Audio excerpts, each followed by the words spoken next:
Are we live? Yes. We are live on YouTube, back and better than ever. Even though Josh and I struggle with going live every single time, it feels like. But we are finally back after. Well, you know what? And to be honest, this is where the draft starts, anyways, Josh. So we Yes. shouldn't even really feel bad about missing the Fernando Mendoza pick. We knew Fernando Mendoza was going to be the first pick in the draft. Appreciate all of you guys who are in the chat already waiting for us. Shout out to Randy Rips. Shout out to Lila Stone, coworker of mine. She told me she wanted a shout out. We missed the Fernando Mendoza pick. The Jets on the clock already, but Lila, shout out to you for tuning in. I see you in the chat. I appreciate you. Yeah, so we could talk about this for a second. I know we're jumping in late here, so as people are trickling in, welcome to the Rams Digest NFL Draft 2026 watch along. How you feeling, Josh? I'm feeling good, Mendoza, number one overall, of course. It's what we expected, so we are annoyed that we missed it, just because, we wanted to be on time, obviously, but certainly not the best thing there, is we're having some more tech difficulties here. Sorry about that. We're making it work. We're making it work, Josh. But yeah, we are. I did want to ask you, Josh, because as the Jets pick is in here, number 2, I wanted to ask you what you think about Fernando Mendoza, right? As a prospect, we know, obviously, he's the number 1 overall pick. We knew that for a long time. We knew the Raiders were going to take him. But I'm super curious. When it comes down to, you're an NFL team, right? Imagine you're a GM for an NFL team, Josh, like the Raiders, a team that needs so much. Would you ever entertain the idea of trading out of that pick? What? Because my thing is, I like Fernando Mendoza. I think he's going to be a good player. I didn't watch college football enough to say he's going to be a next superstar franchise quarterback in the NFL. If for whatever reason I'm a GM and I say I don't think he's going to be that guy. I think he's good, but I don't think he's going to be that guy for us. Would you ever consider trading out of that, or do teams seem just hell bent on they have to take that guy? What do you think about? What are your thoughts? Yeah, I definitely think it's an interesting idea. I'm sharing the stream out to people. That's why I've seen me looking down. But I think it's an interesting idea, but at the same time, that it's not the best thing to do for the franchise. When you need a franchise QB, Fernando Mendoza on the board, I think you take it as the only franchise QB in the draft. And the Jets pick is now in. Probably going to be an edge rusher, but let's see. Let's see who David Bailey. Yeah. Texas Tech. I had mocked Arval Reese out of Ohio State. Out of Ohio State, right? Arval Reese? Yes. For the Jets, but honestly, it was a coin flip of who they were going to go. Was it David Bailey? Was it Arval Reese? It is David Bailey for the Jets, and I think it's a solid pick for the Jets. Obviously, edge rush help. One of the best edge rushers in this class. Everyone's been talking about this class, saying that it's not necessarily really top heavy with a bunch of top tier talent. Do you agree with that, Josh? Do you feel like you have a different assessment on some of these players? How do you feel about the top end talent compared to other drafts, or just in general? How do you feel about this? I do agree that I don't think it's the most top heavy draft in the world. That I definitely do agree. But David Bailey, by the way, from Irvine, California. Shout out Orange County. There we go. Right there. But I didn't know that till yesterday, and I was like, oh, it's cool. Went to Modern Day, Cali guy. Now he's going to MetLife Stadium. I pray for his legs that he's going to be playing in MetLife Stadium. But I do agree. I think Jeremiah Love's a top-end running back. I think David Bailey's very good. I think Sonny Styles is very good. I think the receiver class is deep. The tackle class is deep. But kind of outside of that, I definitely agree, quarterback-wise. I said this earlier.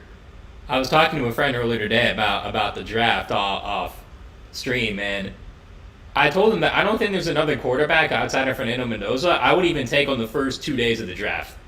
I'm not a Ty Simpson guy. I'm just not. So I don't believe that would be a good pick for any team trading up, but I like this pick, David Bailey. I like the Fernando Mendoza pick. Now, here's where the draft really starts with the Cardinals. There's rumors about Jeremiah Love at 3. I wouldn't do that, but we'll have to wait and see what they do. I think they should go with an edge rusher here as well and take your guy, Ohio State's Arval Reese. Yeah, I do think that could be the pick there for the Arizona Cardinals. Interesting, right? This could be a pick that they trade away, but what's super interesting, I think, this year is 8 minutes on the clock for each team. That really blows me away. That's like not enough time to do anything here. I feel like I look down, I look up, and all of a sudden the next pick is in already right now. So I think that's a little bit crazy. They only have 8 minutes to make these picks. But if you're the Arizona Cardinals, I think a trade down wouldn't be too crazy here. Arval Reese is obviously a great talent. We know that, but you're not in a position right now to win now, right? You don't necessarily need the edge rusher to just all of a sudden change this defense. I get it. You have a new head coach, by the way, former Rams guy, right? And so you want to make sure that you are putting that coach in the best position. I think you can build a full roster out by getting a lot of different talent all around the board. And with that third overall pick, a lot of teams might want to go up and try to get Arval Reese right here, right now, and give you a multitude of picks to do so. So I think that'd be an interesting route for the Arizona Cardinals to take. But if not, I think they should go the smart route. There were some rumors about Jeremiah Love. If Jeremiah Love is the pick here after, I think they just paid a veteran running back, if I'm not mistaken. They have James Conner. Tyler Algier didn't get paid in Arizona, yes. So, like, they did sign Tyler Algier. St. Louis Rams fan says in chat, I agree. I don't think another QB should go in round one. And it's not because I don't want these quarterbacks to succeed. I just think based on the way they played, they didn't show that they were round one talents. Now, again, if the Cardinals trade up with the Seahawks go to 34, Cardinals go to 32, and take Ty Simpson, I wouldn't be like, oh my gosh, that's an awful pick. Like, it makes sense for the Cardinals to do that. But like Todd McShay mocked in his final mock draft, the Rams to take Ty Simpson at 13. Now, if that happens, if we stay at 13 and take Ty Simpson, I'm going to be at a loss for words. I'm not a Ty Simpson guy. I'm going to keep saying Cardinals, by the way, the pick is not yet in. Almost only a minute and a half left. They're on the phones. They're trying to figure something out here. I think they want to decide because, again, if they go ahead and try to get one of the best players in this draft, respectfully, in Jeremiah Love, I could understand the thought process, but I also don't think your team is in a position right now to do that. I think you have to go out and get an Arval Reese. What if they went out and got Ty Simpson, right? We forget, I think, how much these teams value quarterbacks, right? That'd be kind of insane if we could see the Arizona Cardinals go up and get a quarterback right now with that third overall pick in the draft. I don't think that's going to happen. No. But when we're talking about what they can do, there's so many options here, and that's why so many people talk about that pick number 2 with the Jets being where the draft started. Now that we know David Bailey's off the board, who is next? That is the question. The pick is in for the Arizona Cardinals, so we're going to find out in just a few seconds. But I think my guess would be just take the edge rusher, take the best player available. Arval Reese would be the guy. Hope he could be a cornerstone future of the defense type of situation. Hopefully they made some calls. It looked like they did. They waited to the last minute to make this pick, so they probably made a few calls, try to see if anyone was interested in coming up. But overall, it looks like that's not the case. And like you said, Josh, on the Ty Simpson thing, I don't think Ty Simpson should go in the first round. I think he will. I think there's a team like Arizona or like another team that's like quarterback need, maybe the Jets, right, for example. Quarterback needy team needs a quarterback for the future long term. Could say, hey, look, we like what we see in Ty Simpson. Maybe not to start immediately for us, but we do like what we see. Maybe you can start behind a Jacoby Brissett. Maybe you can start behind a Geno Smith, right, in New York, because he's going to turn the franchise around apparently with the Jets. So like that could be a thing that I see one of those teams going out and doing in that first round, just to lock in, hey, this is the next best talent. Let's just lock him in now and see if we can kind of develop him into being a quarterback, the quarterback of the future for us. So what is your call, Josh? But we'll talk more about Manuel. I know he's in the chat asking for some opinion. I would say that. What are your thoughts first on the Arizona Cardinals pick? Who are they taking? I could see this being Arval Reese. I could also see Maui Noah, the Miami tackle. I think that would be a pretty good idea there in terms of how they're going to build their team. Someone on either the offensive or defensive line. If it's D-line, it should only be Arval Reese. Maybe you go Sonny Styles if you really, really love him. But I think those are the 3 picks here. Unless if we see a surprise Jeremiah Love as the pick is in. Wow. And they... Wow. They go Jeremiah Love. They do it. I might have saw a peek of a tweet there. Arguably the best talent, best player in this class, arguably, debatably the best player in this class, Jeremiah Love. Could he be a Saquon Barkley, Ezekiel Elliott, like one of those type of that top-end running back kind of guys? Yes. I just don't think that's what Arizona needs No. for their franchise. What are your thoughts on it, Josh? Again, I like Jeremiah Love. When the Titans are taking him at 4, my guess is yes, and maybe the Cardinals just wanted to make sure they got him. That didn't seem like a unanimous decision based on how much time that took. In their draft room, we obviously don't know, but that's like a lot of time. Coach Marcus Freeman there of Notre Dame there to congratulate Love. And I again, it's a great player. I think he's going to be great. But we saw what happened with Ashton Genty last year. Went to a team that didn't really have an O-line and was not good. Mm-hmm. And I believe the same thing could happen again, although Jeremiah Love a way better pass catcher than Genty. And with Jacoby Brissett, that quarterback for now, I mean, we'll see what they do. They also have a mullet man Minshew as the backup there. So, again, I don't hate it, but I don't love it for them. I think It makes their offense more explosive. That's you're for a team sure. like Arizona too, right? Obviously, you have a new head coach in there. The offense going to look different with LaFleur running the show, and I'm excited to see what he's going to do out there as a head coach in Arizona. But I do also think you're trying to build an entire roster, right? And I think you need to have. When you're talking about taking a running back, you just look at what the Raiders did last year, right? You went out, they had nothing else all over the roster, and they still went out and got Ashton Genty. And what did that do for them? Nothing, really. It didn't really move the needle at all. If anything, it made them feel like they were in deeper turmoil than they could have ever imagined, because you get a talent like this, you get so excited. You get so hopeful that, hey, this could be something that could change our franchise, turn the franchise around. It's just, I think taking a running back, you only do that when you know that's the final missing piece. Let's flash back to like 2016, 10 years ago, insane, right? But 2016, Dallas Cowboys, they're sitting in a situation where they weren't in a situation where they thought they were going to be a playoff Super Bowl contending team, right? But they drafted Ezekiel Elliott. They end up finding their franchise quarterback in Dak Prescott, and that duo 13-3 explosion out of nowhere. Defense was good enough, offensive line was good enough, the weapons were good enough. So that explosion helped carry them to the playoffs and obviously carry them to a point where they were able to compete and nearly compete for a Super Bowl. Ended up losing the playoffs, but that's a team that could go for running back. Not Arizona. Arizona's not going to all of a sudden with Jacoby Brissett and Jeremiah Love take off and be a Super Bowl contender. Manuel donating in the chat early in the stream. Appreciate you, Manuel, for the love. Always appreciate you in the chat, showing love. Just a fun little story, by the way. Ran into Manuel at my other job, my other workplace. So that was crazy. He was able to recognize me and say what's up. So shout out to Manuel. I was a little busy at work. Wow. Had to kind of rush through there. Manuel, $5 dono. Appreciate you. His first live stream of the year. Draft party, Rams Digest style. Missed you, Ramley. Appreciate you, Manuel. We missed you too. So happy to be back in the live streaming world. I think that was my favorite part of the channel so far. In its entire history of Rams Digest, live streaming those games with you, Josh, was probably my favorite. Building this community was my favorite experience so far, man. Yeah, I love it too. Jesse said Arizona needs a lot, though. Lol.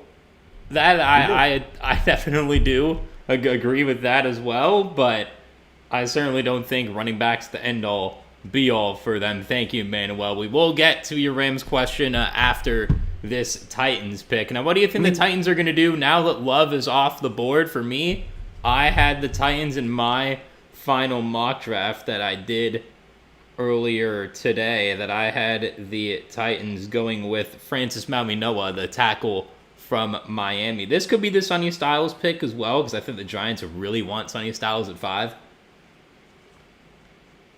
Yeah, I think the Titans go a lot of ways. One thing we got to realize, their head coach, defensive minded Robert Saleh, right? So you're talking about a guy who has defense on his mind at all times. A lot of people comparing Sonny Styles, linebacker out of Ohio State, to a Fred Warner. I don't think that's the type of player that Sonny Styles is. A little bit different in that sense. I think Sonny Styles is incredible. I think he also is still a little bit raw at the same time, right? A lot of people are saying, oh, this Ohio State defense, Arval Reese, talking about Arval Reese, Sonny Styles, and Caleb Downs. They were incredible all in college, but I think all of them being on the same team does factor into how they're playing, right? At the same time, they're a really good all-around defense. So who's really the true star here? We're going to have to wait and see. But you still have a guy like Arval Reese on the board. I think the Titans say, oh, You're going to give us this amazing edge rusher to this defensive-minded coach here in Tennessee. Let's go ahead and take that. I could see Arval Reese being the pick here. I could see Sonny Styles being the pick here. If I was Tennessee, I would go ahead and go Arval Reese. I think the edge rusher is a little more valuable at this position of the draft thus far. I agree. You could go Arval Reese. You could go Melvin Noah, help the O-line, help Cam Ward, because I think that should be the Titans' number one focus, is making Cam Ward a better overall quarterback. Yeah. Because at the end of the year, I mean, against the Rams, it looked pretty good. If you don't remember, in week 2, he actually had a pretty good game here against the Rams, as the pick for the Tennessee Titans is in. These picks are flying off the board, man. They are, and the Titans are going to select. Wow. Whoa. They go receiver. Throw out the window me saying defensive-minded coach. He says we need some offense for our quarterback out here. Carnell Tate, the star receiver of Ohio State, and going ahead of his Ohio State defensive star teammates. Yeah, that's not what I saw coming whatsoever here at pick number 4. As Jesse says, what, Tate? I fully agree. Again, it makes sense outside of... They did just sign Wan'Dale Robinson. He's going to help next to Calvin Ridley, Carnell Tate as well. Your receiver room is getting built out there. The Browns are very angry right now. I'll just say that. The Browns are extremely angry. I mean, the Giants right now, you have to take Sonny Styles, I think, if you're the Giants, because you don't need an edge rusher. So you have to take Sonny Styles here. Well, they don't love Kayvon Thibodeau. Maybe they do feel they need an edge rusher. But I will say, I agree with you. It looks like the Giants will likely probably take a guy like Sonny Styles next up. But when you're talking about Carnell Tate, safe kind of draft pick, it feels like. He seems like he has a really, really solid floor. Some people are saying he doesn't have the highest of ceilings of receivers in this class. I think he can still also have a high ceiling. And when you're talking about the Tennessee Titans, what they're trying to build out there in Tennessee, of course, defense, but you already got the quarterback. And if you really want this quarterback and to see what he can truly be in the NFL at the next level, give him some weapons, and I think that was their goal here. They were probably going to go Carnell Tate or Jeremiah Love. Looks like they end up going the Carnell Tate route just because of what the Arizona Cardinals did. Very interesting. I thought they might have leaned defense just because of their head coach, but it does make a whole lot of sense when you think about it. You have a quarterback who you're trying to make sure he does succeed in the NFL. He needs receivers to succeed. Give him a great option who's a nice floor, good route runner, gonna just be a safety net kind of guy, maybe a nice pairing with the quarterback Cam Ward for years to come. Potentially. I understand why they made this pick, but not their biggest need, as we have Jacob Harone back in chat. A need for them, but wow, not even on my radar they would take him. Yeah, I agree. I thought they'd go receiver early day too. I thought today would be either addressing your defensive front seven or your offensive line. Again, as you said, Josh, I like the pick of Carnell Tate for them. He fits their mold because Wan'Dale Robinson covered really a little bit of smaller guys, and now having Carnell Tate, as we see the Ohio State wide receivers, Marvin Harrison Jr., Chris Olave, Garrett Wilson, JSN, Emeka Egbuka, Jamison Williams started at Ohio State, which is crazy. You couldn't get any playing time there and got more playing time in Alabama. And then now you have a Carnell Tate, and then Jeremiah Smith's going to be a first-round pick next year. So... And it could be something as simple as, like, you're Tennessee, you're like, let's not make the same mistake of old, right? A lot of people have been coming out and saying, well, I don't know about this Ohio State receiver, right? No, people forget. Jackson Smith and Jigba, people were like, well, he might not even be the best receiver in his class, on his team. And people were saying some similar rumblings about Carnell Tate, right? Oh, like, he might not be the best receiver on his team, and so how can we take him this high? Let's not overthink this. Ohio State, that's receiver university, it seems like. They're taking receiver after receiver and pumping out NFL talent at the receiver position. Don't overthink it. Take an Ohio State guy, and you're probably going to get a guy who's a good NFL receiver. Chris Olave, Marvin Harrison, like, whatever you want to say about some of these, like, how they turned out, you know what I mean? Maybe they're not all JSN, but hey, they're all capable guys that many people in the league would want to have on their roster. And Carnell Tate is going to be, at the bare minimum, probably one of those guys as well. Yeah, I agree with that, but now we do need to get to Manuel's question. Who are you hoping that the Rams take at 13? Now, for me, I think O-line is a need. They could go Spencer Phantom, Monroe Freeling. They could go with a receiver like a Mekhi Lemon potentially, or Omar Cooper Jr., but I think that would be a reach. Now, me, I have the Rams taking Kenyon Sadiq, but making him a wide receiver. We have some breaking news real quick. I do want to continue to talk about that conversation with Manuel. Manuel, appreciate you. We'll get back to it right now. But breaking news: Cleveland has traded their pick to Kansas City. Oh. So Kansas City has moved up to the Cleveland Browns pick. Not sure what the full compensation will look like, but the first trade already going down. We thought the Browns were trying to get out of that spot. I think they just know they want an offensive tackle, and there's so many offensive tackles in this class that are good enough to take, I think, and draft early. So the Browns are trading back with the Chiefs, most likely for that number 9 slot, and obviously trading up for someone. So I talked about this with Josh off camera. I think the Giants really like Tyson. I think a lot of teams like Tyson, right? Jordan Tyson, Arizona State receiver. Injury guy for sure. Dealt with some injuries, but a really talented player. A lot of teams like that. If the Giants really, really, really want to get Jordan Tyson, they might have to take him here. The Chiefs are moving up for something. Rumors and rumblings, I hear that they like Jordan Tyson. So what do you think, Josh? Who do you think the Chiefs are trading up for? And who do you think the Giants are about to pick right now at the 5th pick in the draft?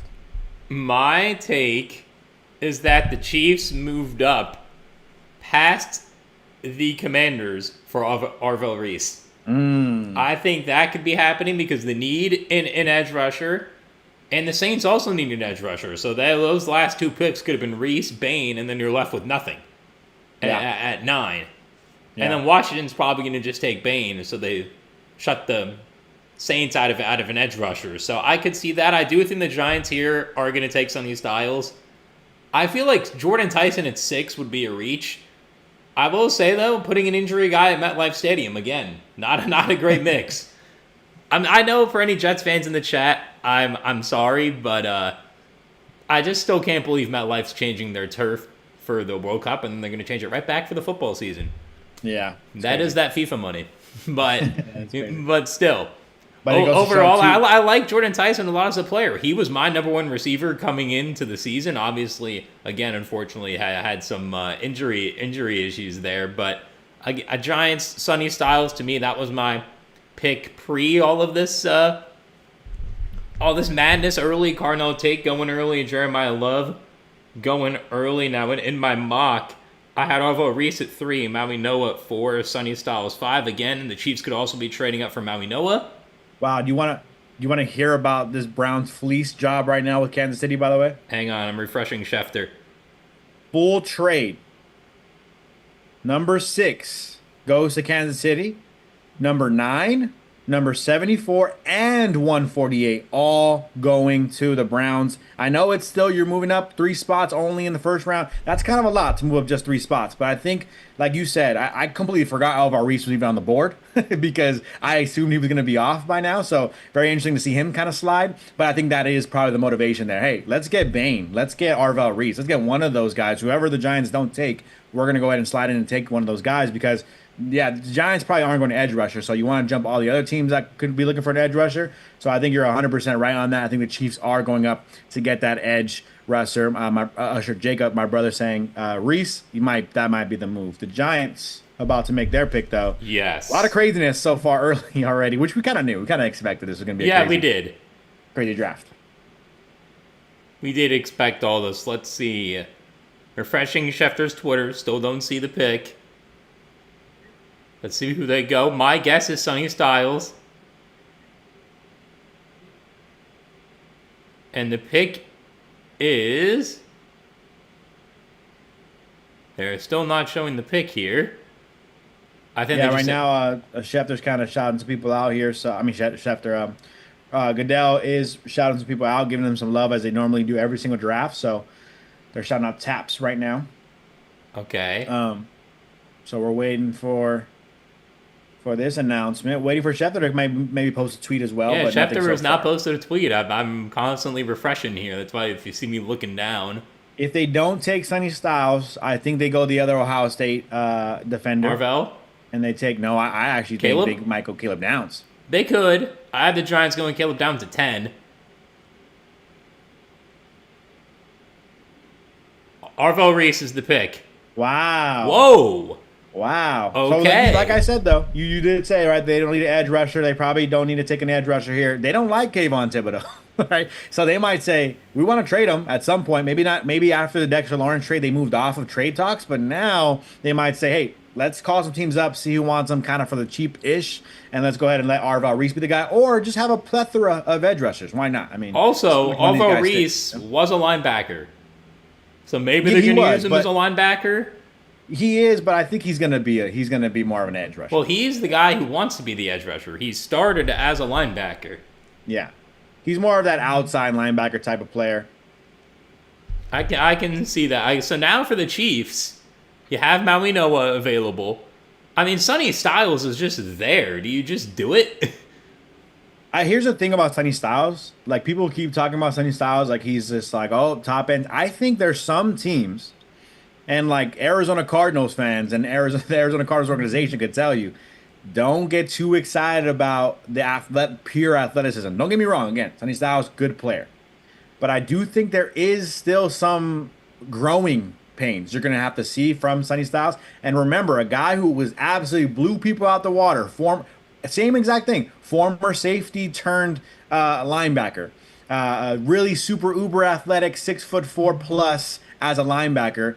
It was Isaiah Simmons. I thought he was going to come into the league and just with his head on fire take so over did I. the league at the linebacker position.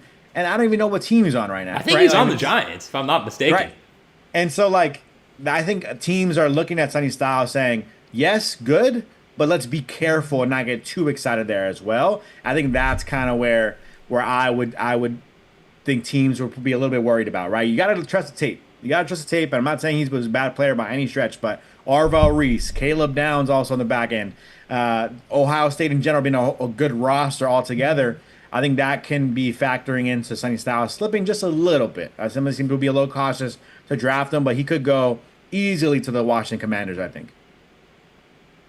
Or even, I mean, it would be a shame if he fell to 13, right? It'd be such a real shame, wouldn't it?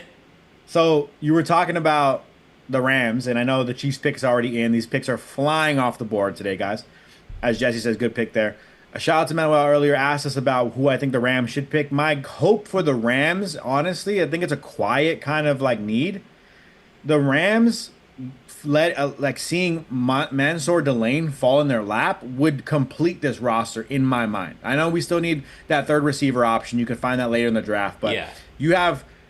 If you were able to get Trent McDuffie on one side, Jalen Warren on the other side, and then allow Mansour Delane to come in and be that slot/outside, similar to Trent McDuffie, 5'11" corner, I think your defensive back room, your DB room is just completely flipped on its head, and all of a sudden is one of the best in the league. And I think that's kind of the dream pick in my mind for the Rams. Otherwise, I'm not super excited about it, but I'll take Mekhi Lemon. I'll root for Mekhi Lemon. I think he's a dog. I think he looks very physical at the point of attack. I like him. I just think we've been talking about him so much that it's kind of like, all right, kind of boring now at this point because we've been talking about him so much.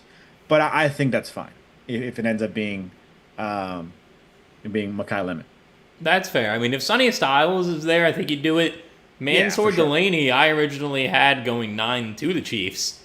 Yeah, In my mock, I mean, maybe they're trading up for Delane, but even then, no one's going to take him, I think. Washington wouldn't, maybe the Saints, but like, I wouldn't have seen Mansour Delane going. I mean, this pick, my guess it was for Reese, so at this point, you're probably just going to take Bane, or maybe they're taking Maui Noah.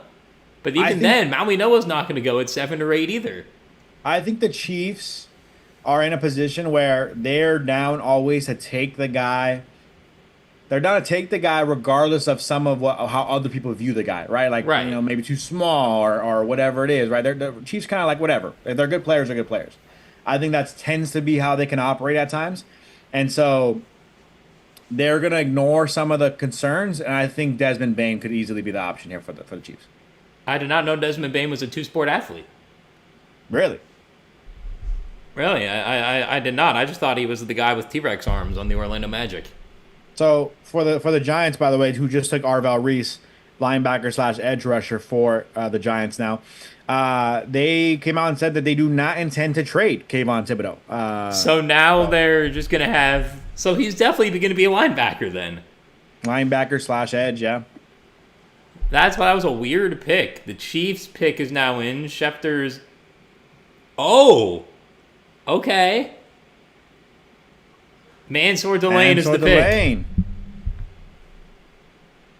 I don't think they needed to trade up for that, personally. I don't know if you caught it, Josh, but I'm pretty sure I said Desmond Bane earlier. That's why I said that.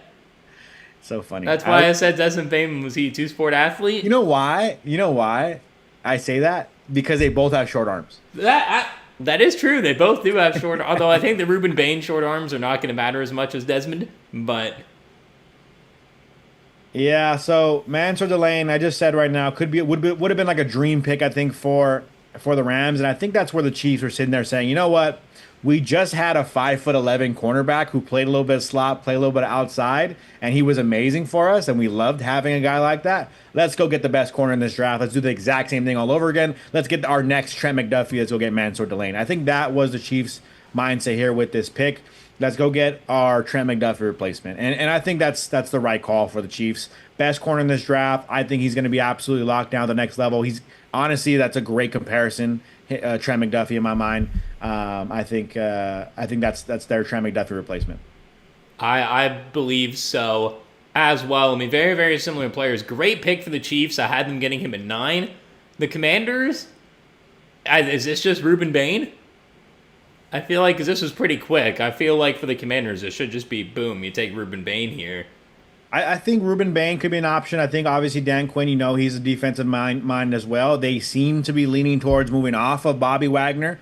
I think this could be a Sonny Styles spot as well. Maybe even going out and getting the safety in Caleb Downs. I don't think they would do that, but when it comes down to defense, I think a guy like defensive-minded coaches can appreciate, right, like what Caleb Downs brings to the table, and that's just being able to control the defense, green dot kind of as a safety. That's super valuable, I think, to a team, and that's what Caleb Downs will bring to an NFL team at the next level, and I think that I could see them potentially going there. But defense, it feels a good place for them to go. They could also go Jordan Tyson. They could also say, you know what, Terry McLaurin is awesome, but we need someone on the opposite side there, and let's go get Tyson. That could be an option as well. That's another fair pick. I mean, Cleveland at 9 is probably just going to go straight into Maui Noah. I mean, Cleveland is in a great spot. They trade down, get all that extra capital, and they're just going to probably get the best tackle in the draft. It makes perfect sense for them. And for the Commanders, again, this could be Jordan Tyson. This could be just Ruben Bane, Sonny Styles, but I mean, the Commanders did also sign Odafe Owe this offseason. I think a lot of people forgot about that. Owe had a great year with the Chargers. Kind of surprised the Chargers didn't really keep him.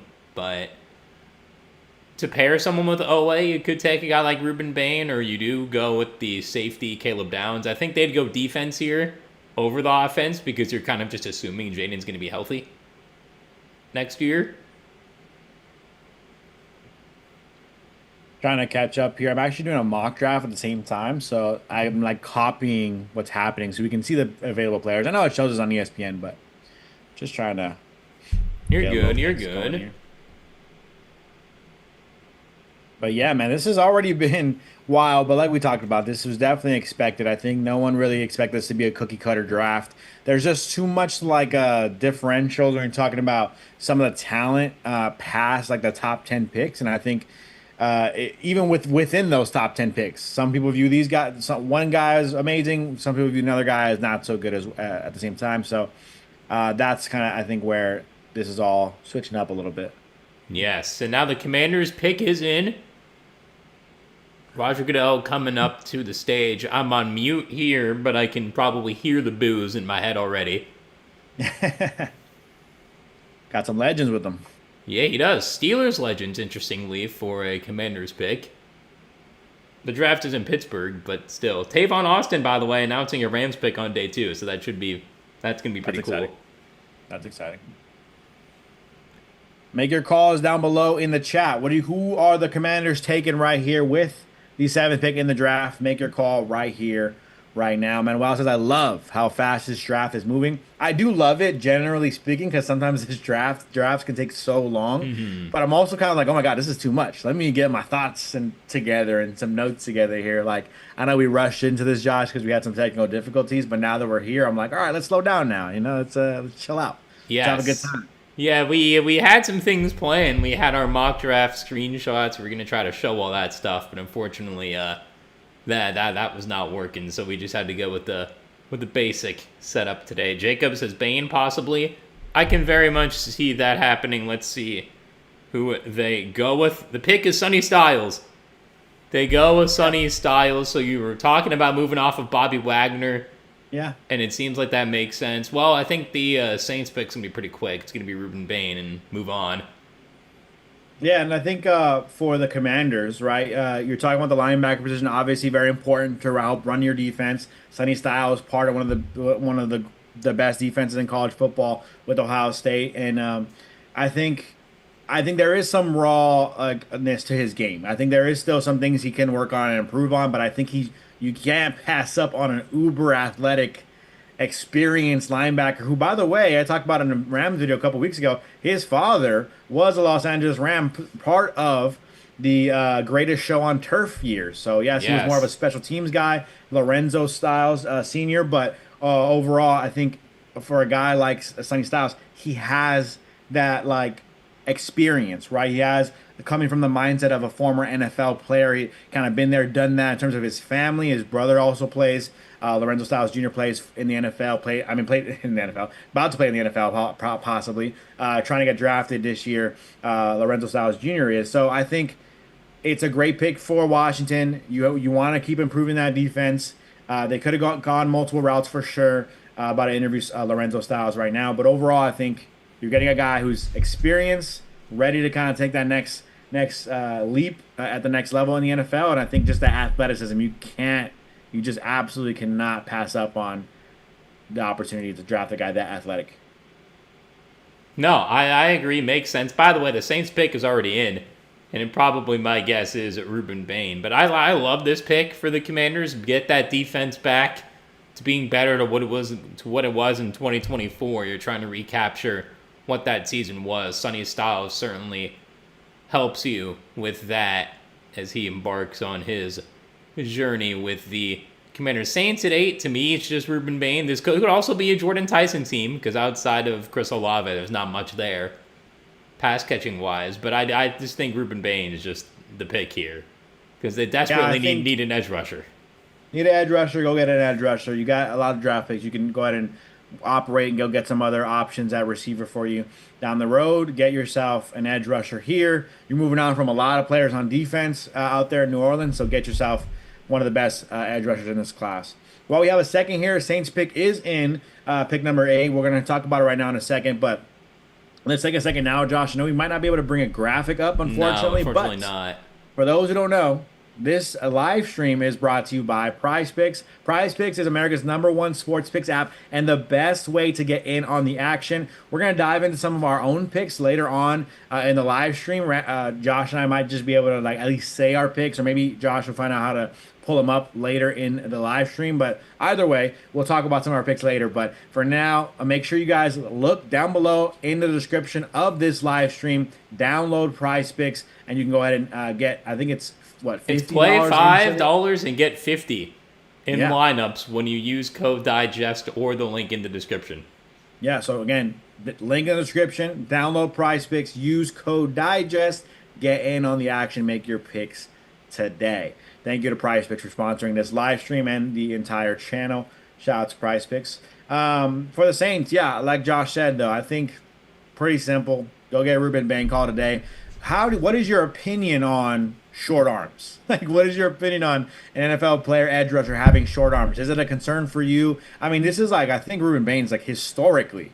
Yeah, I did see the stat that it was historically short. We're gonna do a Bane versus Bane arm comparison because we mentioned Desmond Bane earlier. He also has short arms, a shooting guard for the Orlando Magic, who it doesn't really affect him shooting the ball, but everything else it kind of does. And for Ruben Bane, the fact that he was so good last year makes me think the short arms aren't going to matter. I feel like every other post I see on my feeds is Ruben Bane has short arms. He will not do this. And I'm like, I feel like that's the only thing you ever see about him. You don't even, like, when you watch his highlights, he's a good player.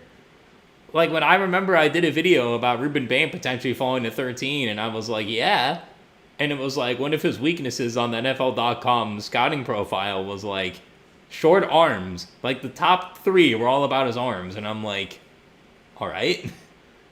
Like it just feels like that's the full narrative about him. And it's not really fair to him because he was so good last year. You gotta give him a chance. No, I agree. I think sometimes teams overthink stuff all the time, right? And so I think when you're watching Manuel, by the way, we're Josh and I are both watching on ABC. We're just watching the draft. Yes, on but ABC. also the way that we're getting picks, we're honestly just refreshing Schefter's Twitter because he does it early. So I got post notifications on for Adam Schefter as well, Ian Rappaport as well. So they'll post the picks early. Yeah, so if you do want to see a pick early before they say it on TV, that is where to go. Yeah, if you feel we're a little early on it, apologies. We are going to be a little early on it, but hopefully it makes it fun that way. But I think going back to Ruben Bane, I just was watching some clips, like you said, Josh, too, and I was like, man, this guy is just unreal, right? The power he has, and I think the power he does have allows him to not even need any arm length because he's pushing back the offensive linemen so far back that they're just trying to keep up their balance and not necessarily trying to grab onto him at all. But I understand, right? When you're talking about historical numbers and stats, and you're actually looking at comparisons to other players with his arm length, I can see how if you get really advanced stats into it, I can see how you could be scared off of a player. But I think sometimes teams need to also realize there's no need to be too concerned about certain players and their size necessarily. Just go out and get the best players. That's kind of probably the best, usually the best way to make the right picks, I think. Mm-hmm. As we're getting a quick little overview of Pittsburgh. And you know what's funny, man? I obviously born and raised in LA. Dude, I want to move out of LA so bad just because I feel like some of these cities, man, got to be underrated. Like Pittsburgh's view, like the Pirates field. I just can't do like the cold.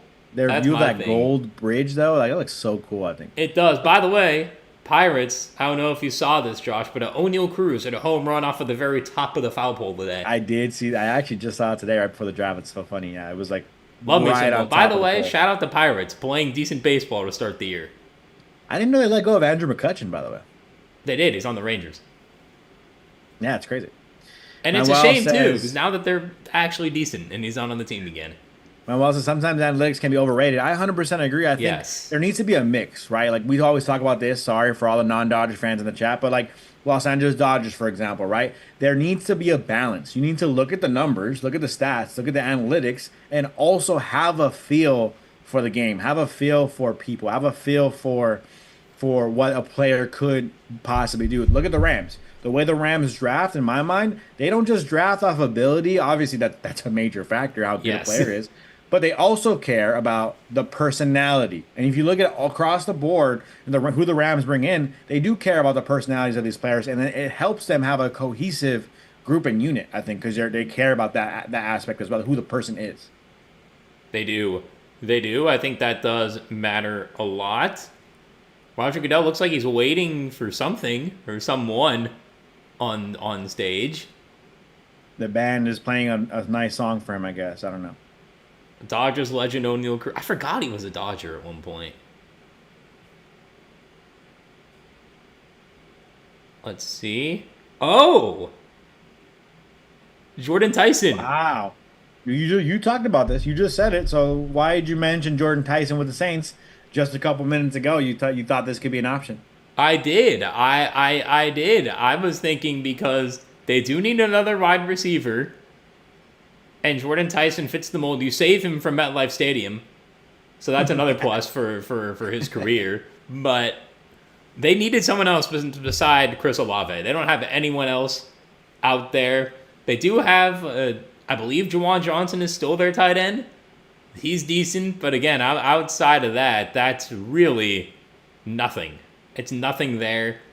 It makes sense. You have Tyler Shuck. You have Kellen Moore. His brother's actually a Cavaliers breakout player, Jalen Tyson, this year.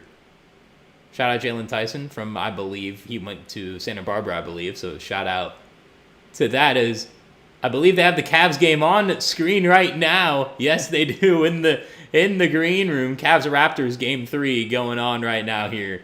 Here it looks like they're for the NBA playoffs. But I really like Jordan Tyson as a prospect. I think he is the best overall receiver in terms of the position and how he plays it. But the health definitely is a concern, because if you're hurt in college, I don't know if that means you're going to be healthy in the NFL either.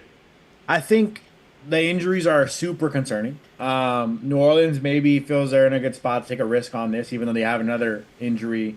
Injury. I do have to back off of the Chris Olave being injury prone. Some of those were Derek Carr pass causing injuries. No, and I don't want to say he is, but concussions are still a factor, and he's had multiple, and that's a concern. So, like, with Tyson, though, there's so much that goes into drafting players. And I feel like my concern with him has been the injuries, for one, and two, like, I hear he could have a little bit of an ego about him, right? And rightfully so. You're a great player, and I think it takes a lot of hard work. But, like, I don't know, he's not wearing a suit. Is that so weird to me that bothers me a little bit? That is weird to you. That is weird. He's not wearing a suit. I don't care. That bothers me a little bit. I mean, he's wearing the tie, though. It's not like he is. He's wearing the tie, not fully tied. Although I will say, he could have been sponsored to wear some of his outfit. That's true. So that also could be another factor. Wearing more of a jacket rather than, I don't know. Maybe I'm being picky here, but like that's kind of like, it's an interesting note there. He's super happy. He's crying there, and his whole family is a family full of athletes, and I think that's telling as to how athletic he can be as a prospect. I think that's super. Like, what an experience as a family, right? To be able to be like, let's turn our NBA son's basketball game on while our NFL son is getting drafted to the league in the first round. Both brothers, by the way, being drafted in the first round. Incredible and amazing, and I'm not trying to hate on Jordan Tyson at all. I think shout out to the New Orleans. I think they might have got a great player here. I just think it is interesting. The injuries is a concern. He went from being kind of falling down draft boards. He was in like the teens for a while, early 20s. So all of a sudden kind of skyrocketing these last couple of weeks, and I think a lot of teams fell in love with him, and I think that's good news for him. And I think being picked 8 to a rising star with Tyler Shook at quarterback for New Orleans could be the move there, and they could be making some nice offensive plays out there in New Orleans all of a sudden. They can. I fully agree with that. Now the main question is, do the Cavs call timeout right when to tell him? If he's on the court, do they sub him out? No. To tell him that his brother got drafted, or do they wait till halftime? They can tell him at halftime, I think. And one amazing thing I think to know as well is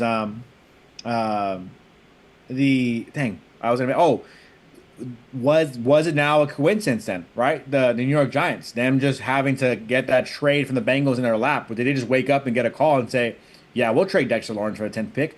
Or were they actually hoping to get Jordan Tyson at pick 10? That is a super interesting question I would love to hear more about as we kind of go along in this draft tomorrow and the days coming. Maybe we'll get some more intel on that, but I'm very curious to see, were the Giants upset now that they missed out on Jordan Tyson, or do they still want a receiver?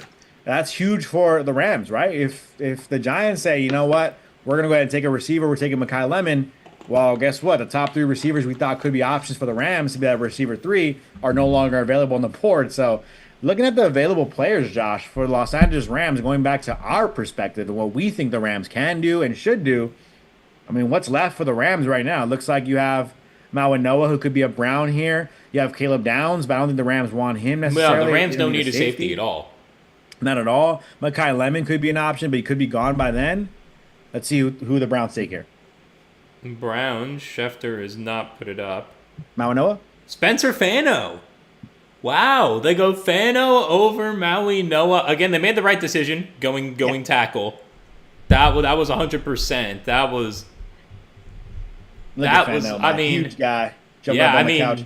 All these linemen are going to be huge. The whole fam there with Spencer Fano.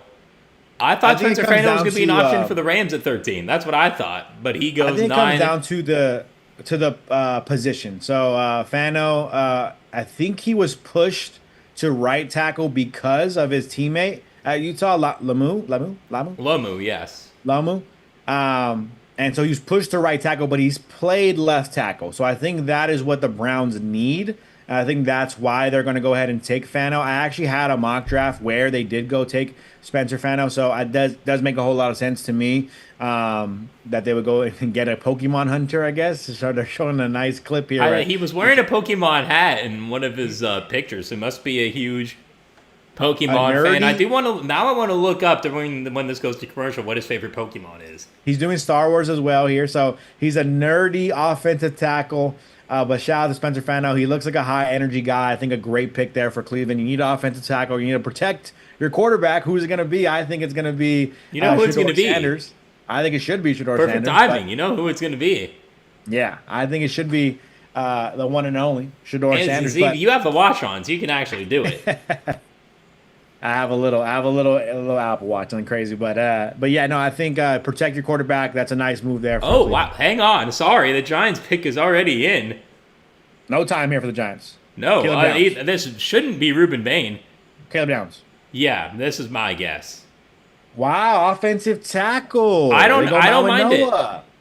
I don't mind it at all. It makes sense. Outside of Andrew Thomas, your own line's not great.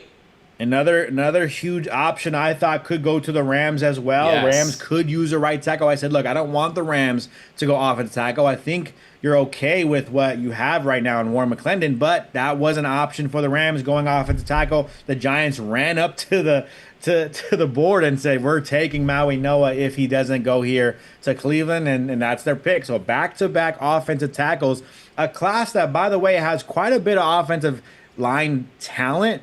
At the top half, hasn't had an offensive lineman go until Fano. Now you see Fano and Maui Noah go back-to-back picks. Great pick, I think, for the Giants. You need to protect your quarterback. You need to get some offensive line help. That was a need. You need to address edge. You got one of the best edges in the class. Wait, hang on. There's a trade alert. One of, if not the best offensive tackle in the class. I think they did a great job here for the Giants. Great draft so far for the Giants. The Cowboys just traded up to number 11. I would assume this is to get Ruben Bane. The Cowboys can go two options here. So the Cowboys did trade up. They are on the clock now with Matt from. Oh, and by the way, the Cowboys look. Am I crazy? Did they say they have 11 and 12, or is that not? It does say they have 11 and 12 for right now. And we're still waiting to see what the compensation is. If the Cowboys kept number 12, is Chris Greer still with the Dolphins? This is crazy how fast this draft is flying. Because if it's still Chris Greer, he needs to be. There's no way they still have pick 12. I think the Cowboys did not trade from 20 to 11. I don't think they did that. But I have two guesses for the Cowboys pick. I think they could sit here and go. What was the option you said? Bane. They need an edge rusher. They could go Ruben Bane. They do need an edge rusher help. But no. Oh, yes, they could. I was missing here. I messed up on my mock draft. I was like, why am I thrown off here? They could go Ruben Bane. I do think the Cowboys could also be really enticed by the idea of Caleb Downs. Yes. Their new defensive coordinator from the Philadelphia Eagles. He actually was a very big fan of Caleb Downs, it sounds like. So that could be the pick here for the Cowboys. Caleb Downs could be the guy. We'll have to wait and see, though. So the Giants are going to be pushing Maui Noah to guard. It looks like. Schefter just tweeted. Which does make some sense as well. I think Maui Noah could have been a nice right tackle for you. I think he also slots in as an all-pro guard right away. And then that's not a bad option for them. That is fair. And the Dolphins do now have pick 12. That is confirmed. Okay, cool. So yeah, I was going to say, the Cowboys had 11 and 12. I don't mean, just take Bane and Downs and you're done. So the Dolphins still remain kind of thorn for the Rams here. They really want to get Mekhi Lemon. So we talked about this. This is exactly how we thought the board was going to fall in terms of not necessarily who went where, but in terms of who's left for the Rams. And it's looking like Mekhi Lemon or Kenyon Sadiq. And again, I know Josh thought maybe that could be an option for the Rams. I don't like the idea of you going tight end. But if that's where the Rams decide to go, I think that obviously Sean McVay can make that work. And I think Sadiq will be a good option. I just don't like the idea of adding a fifth tight end to this roster. No, well, my thing was to make Sadiq a receiver. He has a 4.39 40. He wouldn't have to worry about as much of the blocking, and you can Because he would be a good enough wide receiver 3 for you. Because there's rumors that Sadiq is open to that. The Giants walking out of this draft with Arval Reese and Maui Noah is, that's a haul. Arval Reese, again, interesting. This does make me think Kayvon Thibodeau is going to be on the trade block at some point. Unless if, again, they're going to use him as a linebacker here as well. Looks like we're going to be having a bit of a commercial break here. And while we do, just a reminder for everyone to subscribe to the channel. We haven't said that yet, and it's been almost an hour into the stream. We were a little rushed at the start. We had a lot of technical difficulties here, so still getting that sorted out for when we get back to more streams. But make sure to hit that sub button right now. On the road to 6K subscribers. It's been a long road, but we're gonna get there.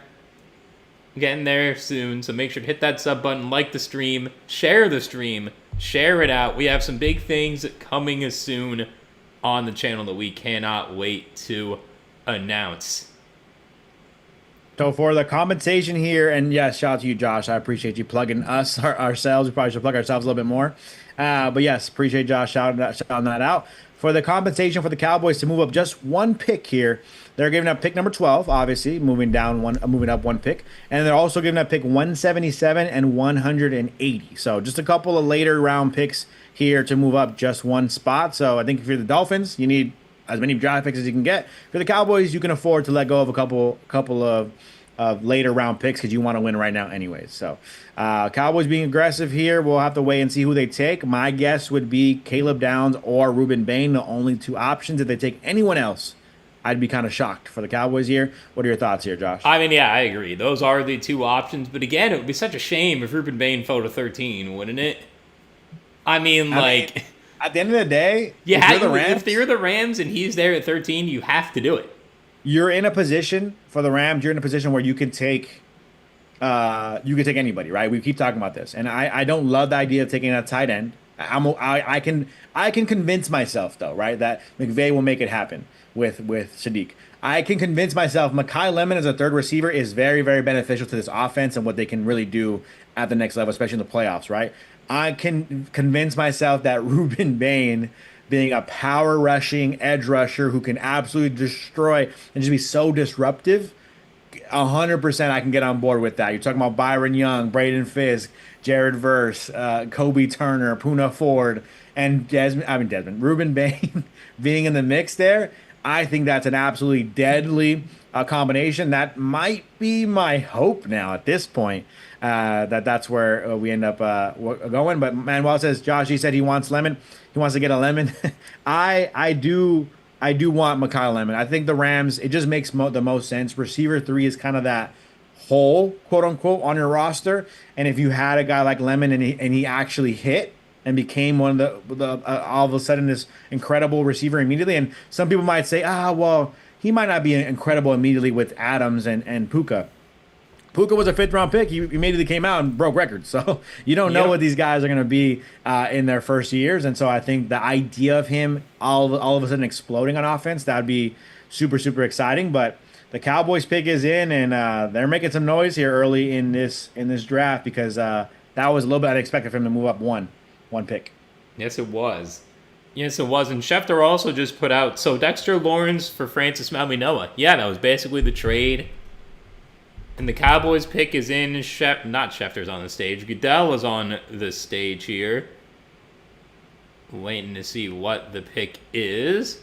It is Caleb Downs. Yes. It is Caleb Downs. So that makes a whole lot of sense for the Cowboys because when you're talking about what Caleb Downs can bring to the table, again, green dot as a safety, just completely running your defense on the back end, I think that's an incredible move for them because you're talking about defense that was horrible. Horrible last year.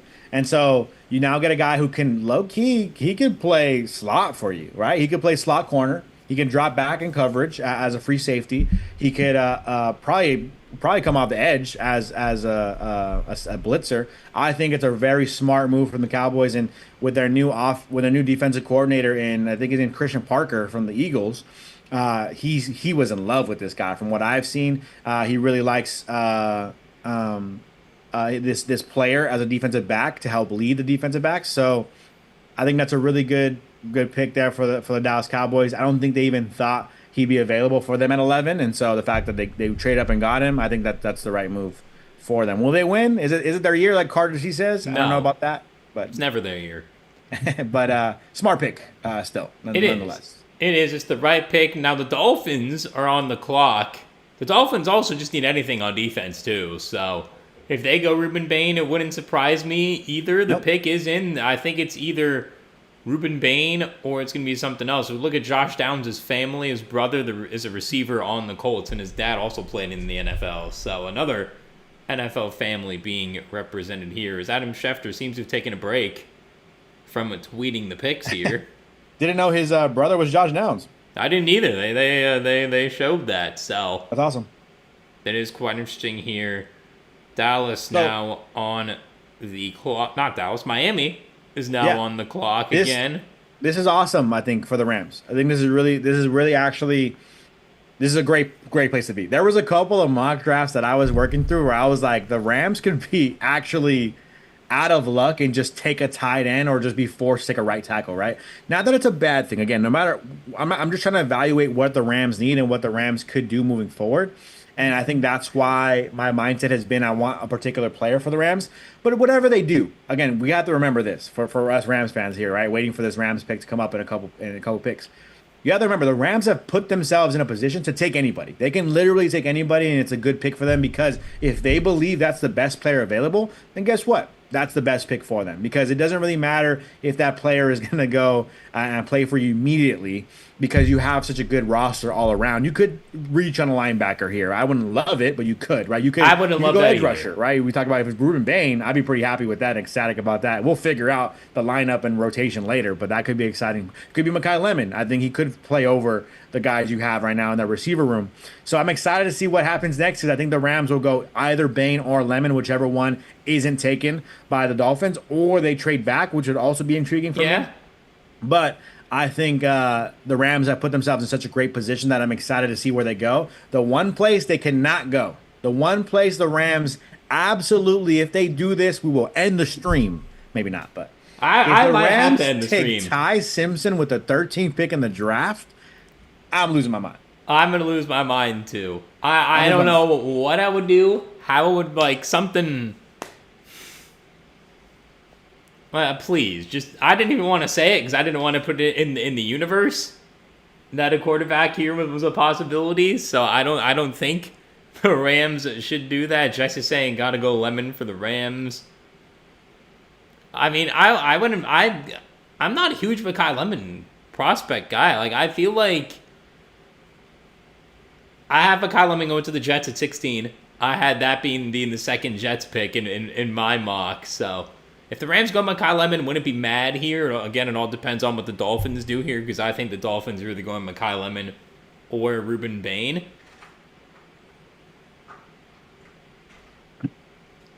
So we'll just have to wait.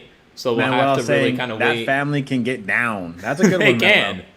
They can. The family was... Can you tell that Manuel has kids? Can you tell he's a father? Yes, I can. That's a dad joke if I've ever heard of Manuel. Love to hear it there. Jesse saying gotta go Lemon for sure for the Rams. Yeah, it's again it goes back to like it feels like it's been like the boring pick because it's been happening so much. But let's see what the Dolphins do. We'll see. We'll see. Schefter has been late tweeting these picks lately. Oh wow! Wow! Whoa! What a reach here for the Dolphins. Now I don't want to be super negative on the Dolphins because they just traded back one pick and got a couple couple picks later in the draft to help them build their roster out still. So that's smart there. Kaden Proctor, good left tackle. He has a lot of growing to do. I think there's still some growth for sure in his game. He could be an all-pro guard. I think that's one thing that people aren't talking about enough. That's why I have Kaden Proctor in my mock going 28 to the Texans for that reason that they would kind of move him to guard. I thought the Chargers could have been a sneaky team to trade up and try to get a guy like Proctor, but I'm talking more like a 17th pick in the draft. I was not thinking he goes pick 12 here to the Dolphins. So shout out to Miami. They got an Alabama tackle who good just huge. I mean, that's all you really got to talk about. He is a big guy here. I'm going to pull up We're talking His 6'7". Hit the hitter real quick. 6'7", 330, something like that, right? like the video for Josh to stop doing the 6'7" meme. Yeah, he's But six. Actually, according to NFL.com, he's 6'6" and 5'8" okay, here we go. One of those guys. One of those guys, Josh. and 352 pounds. I mean, but that's the thing, 352. Yeah. So when you're talking about a guy that like heavy, right? That screams guard to me, and I think that's my mindset with him. Huge, big body, 6'6.5". I mean, just a bully on some of these highlights. Why wouldn't a team take him earlier? Well, he has moments and lapses at left tackle, and I think that's the key there. Maybe I don't want to call it his engine, or what is that? What's the word? Motor. How do you usually call it? His motor. I don't want to call it his motor, but I'll just say he has lapses at times. By the way, the Rams draft pick is in. Look at that new Rams logo. No, it's on the clock. Couple Rams logo there. And now it's in. Yeah, the pick is in for the Rams. For the Rams.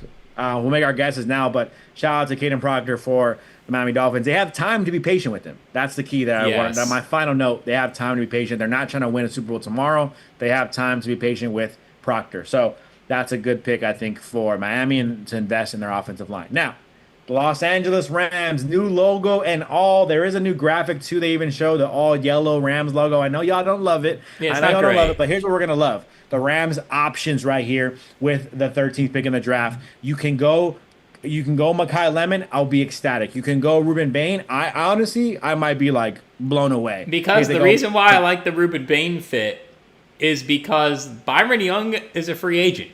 Do you want to pay him $30 million? I don't know if you do. And if he's you going to ask for 12. He's going to 12 and a half sacks. He's going to ask for $30 million. Yes. And do the Rams want to do that? I don't know. And you get Ruben Bane on the cheaper contract for 4 years and a guy who could turn out to be better, or he just can't quite reach his potential, if you know what I mean there. I 100% agree with you. I think that's the key here for the Rams. I don't think the Rams can really mess this up. You take Mekhi Lemon, I'm happy. You take Bane, I'm happy. If you took Kenyon Sadiq, I'd be like, you know what? I can get on board with it if you start scoring some touchdowns early next year. But if you go anywhere else, if we go Ty Simpson here. No, who put Ty Simpson in the chat? Let's not even, more saying his name so we don't take him. If the Rams pick Ty Simpson, I will lose a little bit of faith in this front office. And you know what's funny? This could be one of those things, like they clip it and like in 6 months they're like, look at these idiots. They know nothing about football, and Ty Simpson's just like winning 3-peat Super Bowls for the Rams in a couple years. Who knows? I mean, there's a lot of interesting picks out there. If the Rams did take Monroe Freeling, a tackle, I wouldn't be mad, but at the same time it wouldn't be flashy. I just think when you're talking about trying to win now, backup quarterback is not a win now move with the 13th pick. And I'd rather, if you are going to go Ty Simpson, then trade back. Give me some more picks. Give me some more darts to throw on the board later. Just trade back five to 6 spots. I think you could still get him. I think someone's going to take Ty Simpson in the first round. I think someone's going to take him. So you don't want to drop too far if you really want him. But that wouldn't be the route for me. Ty Simpson wouldn't be the move for me. No. Personally, it's not the end of the world if they do go Ty Simpson, I will say, because the Rams are still a really good roster. Not at 13. They're still going to be favorited on a lot of boards there. But I feel you, Josh. That's my fear right now is the Rams just go Ty Simpson and kind of kill my vibe. I hope they don't. Who do you prefer the Rams take? Do you want them to take Mekhi Lemon? I know Josh, by the way, has been an advocate of not taking Mekhi Lemon and Mekhi Lemon not being a fit. So, Josh, can you explain to the folks at home why are you so hell-bent on Mekhi Lemon not fitting with the Rams? And do you prefer they go Bane or Sadiq here? I think it's the blocking for me with Mekhi Lemon. Like, to me, if the Rams traded down, I would love for them to get Casey Concepcion because he could be your new kickoff and punt returner as well. Or you trade down for Omar Cooper. But at this point, with the way the board is right now, to get Ruben Bane at 13, I mean, that could end up being the steal of the last 4 drafts. I'm a huge Ruben Bane guy. I don't care about the arm length. I really don't think it's as big of a deal as people are making it out to be, and he'd have time. He'd have time to develop it for this season, then he can play him a lot more next year. Again, I think Mekhi Lemon's a good prospect, but I just don't think he fits what the Rams need, because I think he's kind of a similar receiver to Puka in the sense of what he does. That's why a guy like Casey Concepcion, he won a field stretcher. You trade back. I wouldn't even be mad at Casey Concepcion at pick 13 because he could also be your kickoff and punt return man too.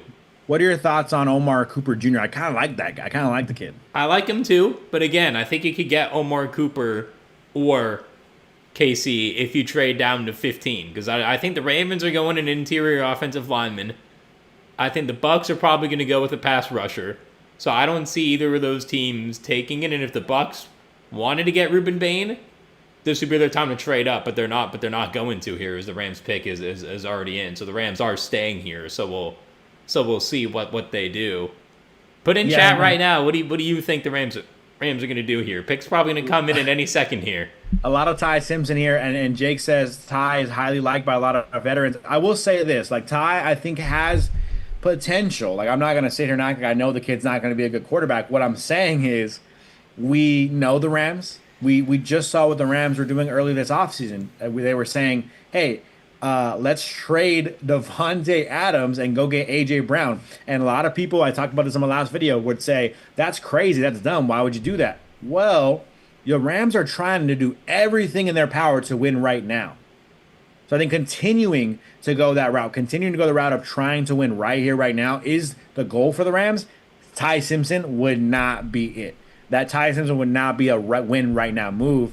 The pick is in. I like the graphic, by the way, for the pick is in behind. It's a kind of like old school retro 1970s. The pick is in there. Man. A lot of routes the Rams could take. Yes. Bane would go crazy off the edge, and Mekhi Lemon, I think, would go solid in the slot. Maybe not blow people out the water 1,400 yards, but he'll be solid enough as a third receiver. Yeah, option. I definitely agree with that. Just please, not a quarterback. Give me Lemon. Mekhi Lemon, make it happen. Oh my God, that took Ty Simpson. Are you joking? No, I'm not joking. What are we doing? What are we doing? We have pick 13. Ruben Bane is there. Look at that woman's face, bottom right. Yeah, exactly. What are we doing? That's not it. No. That's not it. Why? That's not it. Why? Again, look. Ty Simpson could be the quarterback of the future, and I think we have to also remember the Rams do need a quarterback in 2027. The Joe Burrow trade was going to happen. No. Yeah, I trust Les Snead. I trust Sean McVay to know what they want for the future. I think you got the second best quarterback in the draft. I mean, that's something to kind of, I guess, smile at. Some would say, could have a better career than Mendoza. Obviously, I don't know who's saying that. Obviously, that's probably crazy to say. But we don't know, right? Truthfully, we don't know. Let's pause on this for a second. Let's think about that. Tony Gonzalez says, "What a waste." Let's think about this for a second, right? When the Philadelphia Eagles were sitting there in the second round, and they had Carson Wentz, and they said, "We need to win a Super Bowl right now," right? What happened? They drafted Jalen Hurts in the second round. Now, second round is much different than 13th pick in the draft. I will acknowledge that. But when you're talking about the future of your franchise, you don't know what it's going to be, right? And I think the Eagles at that time, when they drafted Jalen Hurts, a lot of Eagles fans, and I was, I remember even thinking like, wow, the Eagles are kind of dumb and ridiculous for this. But they went out and they drafted Jalen Hurts in the second round. And you would say, well, second round quarterback's probably never going to start for you. This is dumb. He's basically like a running back. Why are we taking him? He can't throw the football. And then he won you a Super Bowl, right? So again, I'm not trying to sit here and act like I'm happy about this. I just said the one nightmare scenario is the Rams saying, F it, let's take the quarterback. But at the same time, the Rams have a perfect roster. Yes, they need some linebacker depth. They need some D-tackle depth. They need some safety depth and maybe some corner depth. They need depth. They don't necessarily need that many starters, right?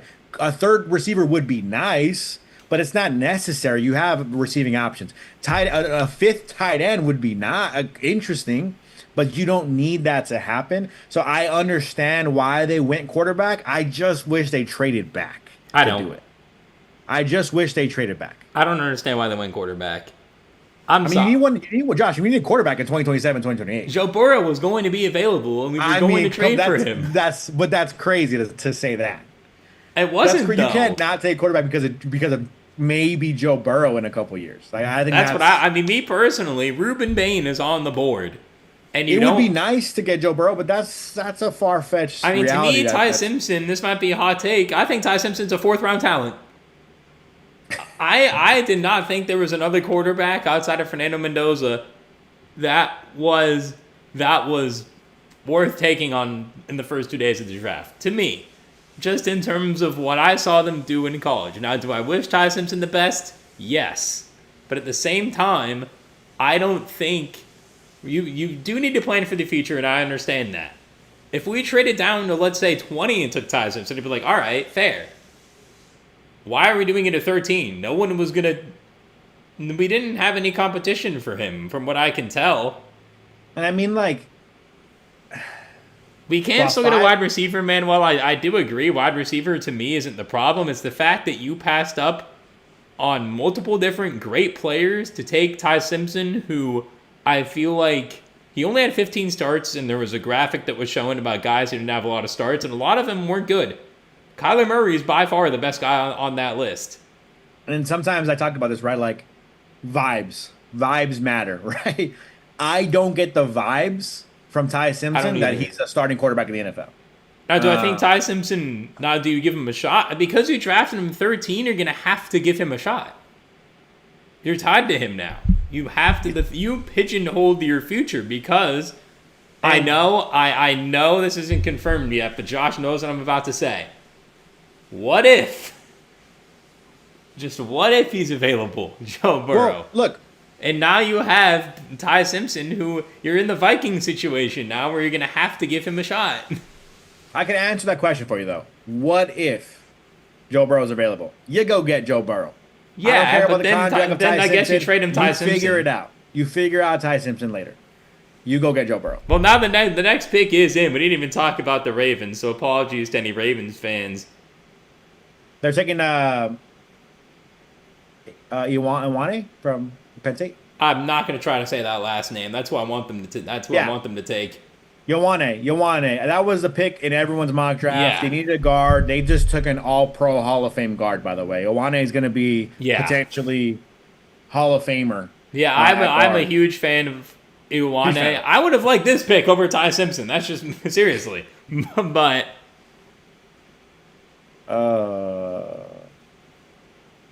I know. I feel like that Knicks fan who was just talking about Porzingis. Do you remember that Knicks fan who went viral for talking about Kristaps Porzingis? Yeah. Years and years ago, and then Kristaps obviously became great, and then he had the unfortunate knee injury. But hopefully that doesn't happen to Ty Simpson. By the way, but here's my saving grace. Okay, here's my saving grace on this whole situation. I just said this before they took him. I said they might take quarterback. If they take quarterback, I'll be heartbroken and devastated. I feel like it's a waste of a pick. But at the same time, saving grace. The Rams, perfect roster. The Rams don't have many holes. The Rams are going to be one of the best teams in the NFL. The Rams are still going to be a team that could compete for a Super Bowl, even though they just took a quarterback that I don't think they're going to use much this year. All that is true. I think that's still possibly going to happen. Another saving grace moment, I think, is, we could be just setting ourselves up to be those, like, Chiefs fans. That one Chiefs fan, do you remember that clip? Oh, my God, this is why we'll never win a Super Bowl. And then they experience a dynasty with Patrick Mahomes after that pick. Josh Allen was picked, and that the Bills fans said, what? Oh, my goodness, we suck. This is dumb, and we're obviously they don't have a Super Bowl yet, but Josh Allen, I don't think any Bills fans regret that draft pick, right? No. But at least Josh Allen's 6'5", 240, where you could see it. At least, like, when the Bills drafted Josh Allen, I was like, I can see this happening. The arm strength. Yeah, where it's like, what does Ty Simpson do that makes me think he can be, and not just a starter, but a difference maker at the NFL level? Because, like, I compare him to Brock Purdy a little bit, right? Like, Brock Purdy has the accuracy. He reads the field very well. Jesus. This guy's going to be a Hall of Famer, by the way. Sorry. Yeah, but like I don't see what Ty Simpson does. It makes me think, wow, this guy, X Factor. And I think that's what pisses me off. Man, Ioane is going to be such a Hall of Famer. I love this guy, man. Jumps over the ramp, jumps over a rail to help equipment guy push a cart up. What a nice guy. That is about quite a steep. There's no equipment elevator there. Just saying. Like there's no other way to get that up. That was a steep ramp for the cart to go up.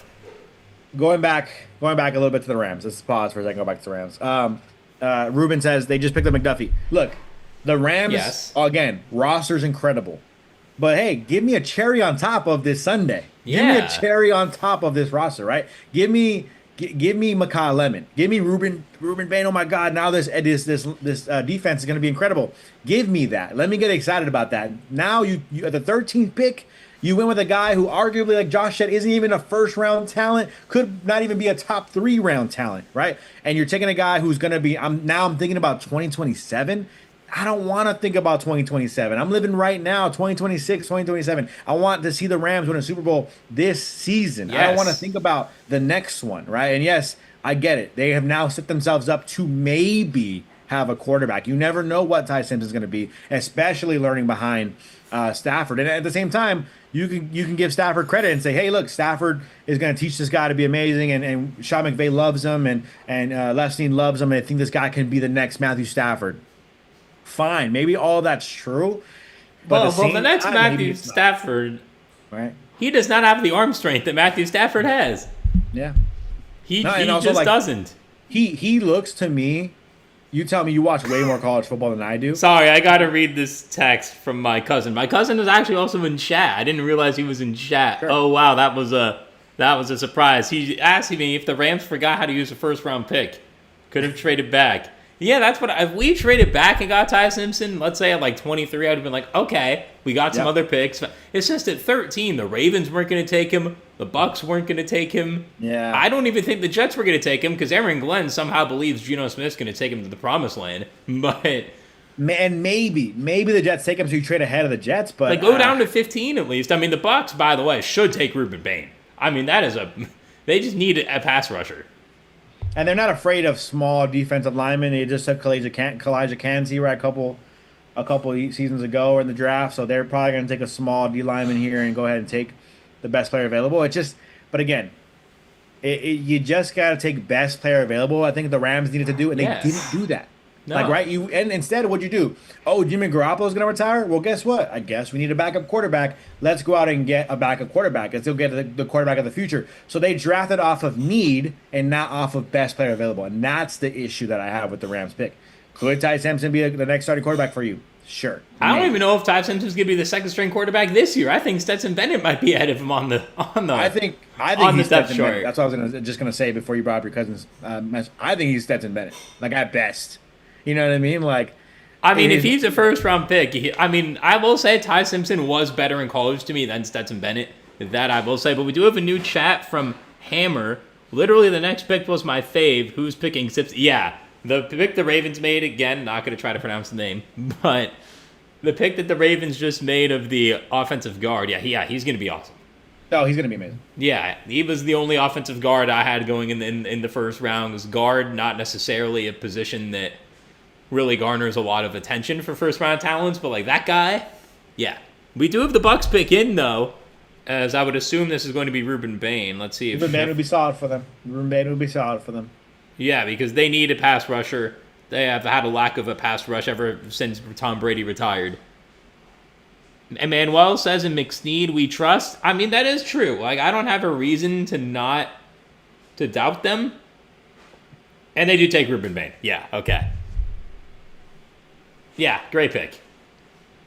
I mean, to me, that's the new best pick of the draft. You got Ruben Bane at 15, and you didn't have to trade up. And some people say, you tell me, Josh, you watch college football way more than me. Arguably one of the best players in this class.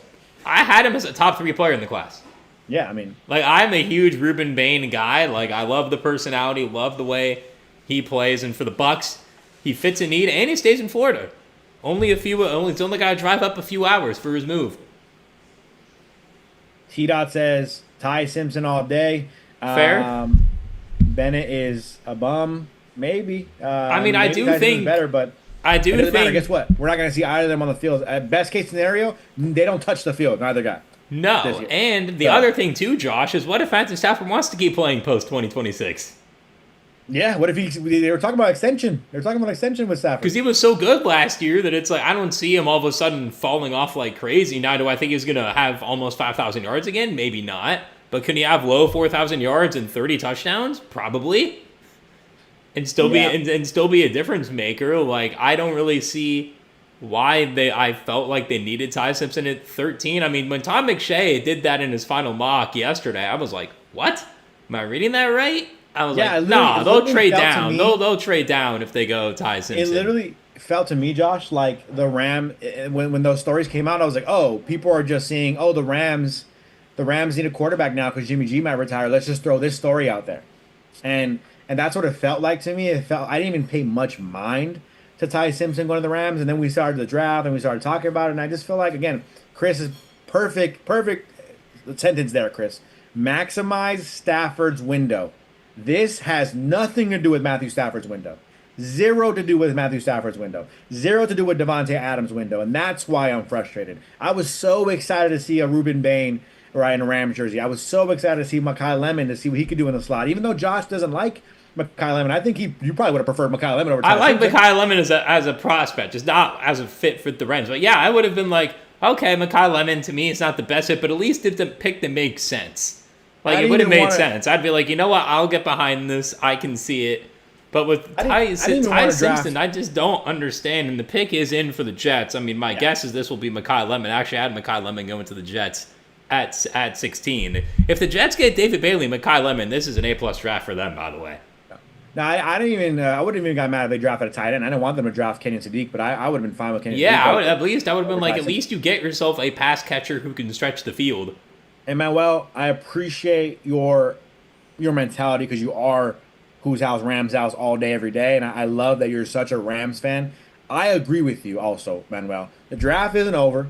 The Rams are gonna get some players. The Rams Yes. are gonna get some talent. The Rams are. Don't forget, Puka Nacua was drafted in the 5th round. The Rams know what they're doing. The Rams know how to draft, and so let's be real. The Rams could also say, hey, they could agree with Josh and say, Makai Lemon, is he a good player? He could be a good player for a different team. But guess what? We don't think he's going to fit what we need. Kenyon Sadiq, be real. We're not taking a tight end right now at this point in the draft. All these other guys, right? Jermond McCoy there, right? Offensive tackle Monroe Freeling. Like we don't need these pieces right now. We don't need Thieneman, right? Let's go ahead and just take the quarterback of the future that we like. We think we can mold and help mold him into being a starter, and let's go get a receiver in the 2nd round, in the 3rd round. Let's go get someone else later in the draft that can help us right now. And again, you never know. You just because I said 2nd round, 3rd round doesn't mean, oh, that guy's not going to be good, Josh. He's not going to start for you. We don't know. Puka Nacua was a 5th round pick and blew the league out the water out of nowhere. So let's trust the Rams. I agree with you, Manuel. It's possible they still get W's down the road. There's still a depth linebackers that can help them out. There's still cornerbacks in this draft that can help them out. And receivers. Tackles and receivers that can help them out in this draft. So I agree with you, Manuel. I just also feel a little bit frustrated though. Still, I think it's valid to still be like, all right, I understand. Maybe you didn't like the other guys. Just take the other guys. Just take the Yeah, talent. I mean, like Ruben Bane Just again take the was talent not player. necessarily a need, but just the pure potential alone of Trade Ruben Bane Byron makes Young. a lot of sense. The Jets Trade Byron pick Young. is in. Oh wow, the Jets took Kenyon Sadiq. Wow. After they took Mason Taylor early in last year's draft, I thought this was going to be a Makai Lemon spot for sure. I had Kenyon Sadiq. If he wasn't a Ram, I thought he could go to the Panthers at 19 because the Panthers desperately need a tight end. I mean, yeah, the you're Panthers talking- right now are probably the Makai Lemon team because Xavier Legette, despite of the personality and how great he is off the field, on the field so far, hasn't really been great for him his Makai- first 2 years. Makai Lemon on the Panthers, to me, looks very likely now. Makai Lemon can also drop even further in this class. I think if you're talking about the Panthers, they can go offensive tackle. There's still some nice pieces there in the draft available. So interesting to see. Jacob says to that point, the Rams are already a Super Bowl roster. Yeah, 100%. That's the key there. I think yes, I'm sad the Rams didn't get who I wanted. But they're still a Super Bowl roster, and there's still so many things to be excited about. Ty Jalowski says Ty 15 starts. Simpson, we're never winning another bowl. Again, this doesn't hurt the Rams. It just doesn't put that cherry on top of the roster that I wanted. I wanted that cherry. Give me that cherry on top of my Sunday. Give me that cherry on top of my milkshake, right? You go to Jack in the Box to get a milkshake, you're a little bit sad. I'm a little sad the cherry wasn't on top, right? Exactly. I mean, I agree. I do agree with what you're saying. The Jets taking Sadiq is interesting. They might be doing what I said, that they might convert him into a receiver. Unless they're going to try to do the two tight ends, kind of do what the Lions did. Now, the Lions here, this should be O-line. This should be Monroe Freeling. Because the Lions need a tackle. All of a sudden, they have offensive line issues. Because next to Penei Sewell, they don't have much at the tackle position there right now. They certainly don't need a receiver. Yeah, the Lions are going offensive line. They're 100%. This was probably Monroe Freeling. Maybe they go Caleb Lomu, but I would assume this is going to be Monroe Freeling. Yeah, Monroe Freeling fills a pick here for Detroit. Jets being the Jets, says Chris. That was a good pick. To me, it helps their offense get better. It gives Geno Smith someone else to throw the ball. I also did realize that he could still be a tight end because they also need blocking help because they no longer have Elijah Vera Tucker. Their O-line's not great either. So I would assume day 2, they're probably going to go with the O-line and probably secondary help on day 2. Yeah. And the future is smaller, athletic, uber athletic receiving tight ends. Like that's the kind of the future of the league, right? Going back to like Terrence Ferguson of the Rams, Oregon teammate of Kansas City, right? That like seam, go up and get the football, go get open for me. Like that's kind of what the tight end of the future is. There isn't as many Zach Ertz's of the world. There isn't as many Tyler Higbees of the world. Those guys are still valuable to a roster, but teams like that extra option as a receiver, right? That you think the tight end is going to be close to the line, all of a sudden you have this guy in the slot. That is kind of the future of the tight end position. And so, look, the Jets, I think, came out of this draft with some good picks, some talent to a roster that needs talent. And that's all you can ask for, I think, right? Yeah, I agree with that. I mean, at least the Jets took a pick that betters their roster today. So, I mean, it's a better pick than what the Rams did. I would have much rather had a Kenyon Sadiq. Oh, wow. Adam Schefter with a cool fun fact here. Idaho is now known for producing potatoes and first-round tight ends. The first tight ends to go in the past 2 drafts, Kenyon Sadiq and Colston Loveland, are both from Idaho. So if there's a tight end from Idaho, you should probably draft him. According to Adam Schefter. Those are the only 2 people now I know that are actually from Idaho.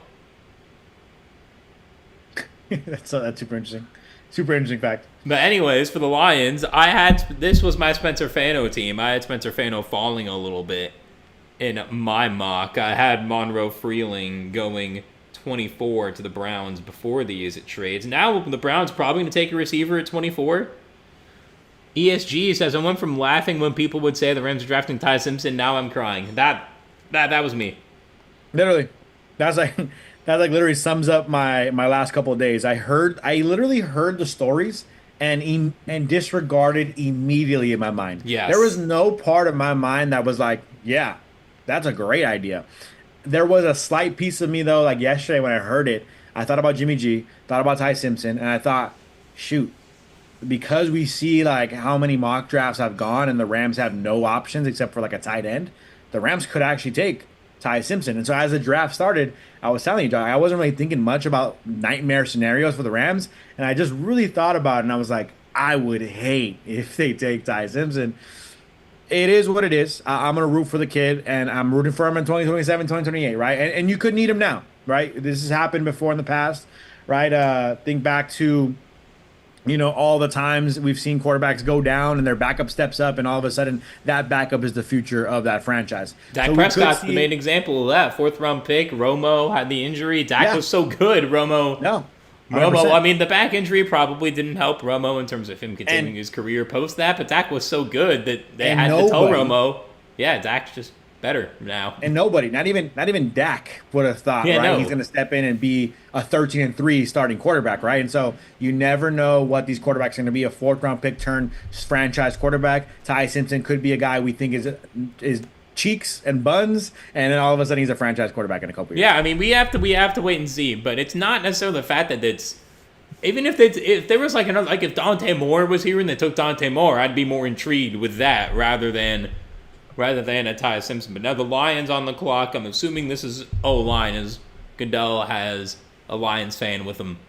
Yeah, I'm going Monroe Freeling here. I could also see Caleb Lemieux. Either of those picks are fine to me. Like there really isn't a both those tackles in my opinion are good. So But you lost Decker. You need a tackle. yes. So take whoever you like and make that pick happen. Lot of talent, a lot of talents on the board. Mekhi Lemon falling. I think I early in the draft process, people had him going not much farther than the Rams pick. But recently, as we're about to make a pick here for the Lions, recently I saw Mekhi Lemon falling in drafts past like 16, 17. So we'll see here. Oh wow, that took Blake Miller, the tackle from Clemson. Okay. I mean, again, it's a tackle. It's It's really whatever when you you're picking a tackle, it's really whoever you like best. 'Cause Exactly. if you're a top end tackle, most of the time you're going to be pretty good. Okay. I Yeah, mean, I it's- had Blake Miller sliding into the second round in my mock. I was like, he could be a pick late in the first. Jacob saying the pick was so high. If it was in the 20s, it would have been fine. Yeah, I agree with you, Jacob. That was my thing, too. If they traded back to 20 and took Ty Simpson, I'd be like, all right, we got other picks back. It works out. yeah, But at and here's the thing 13, when a guy like Ruben Bane was on the board, Kenan Sadiq, Mekhi Lemon, Casey Concepcion, Omar Coop, like, they were just better players that help you win now. Because you should be focusing on this season. And it says right here that Blake Miller's younger brother just committed to Texas A&M as a linebacker. He's 6'6" and 3/4 and 317 pounds. I never like when they do the 3/4, the 5/8. I just don't. The only reason why I say it is because it's accurate. But yeah. like when it's 7/8, say they're 6'5" if they're 6'4" Yeah, and do you really care? 7/8.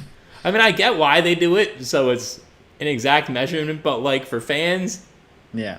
I We don't need that. 1/8 The of an inch to the me scouts doesn't can matter. know that. We don't need to know that. No, the scouts, yes, but us.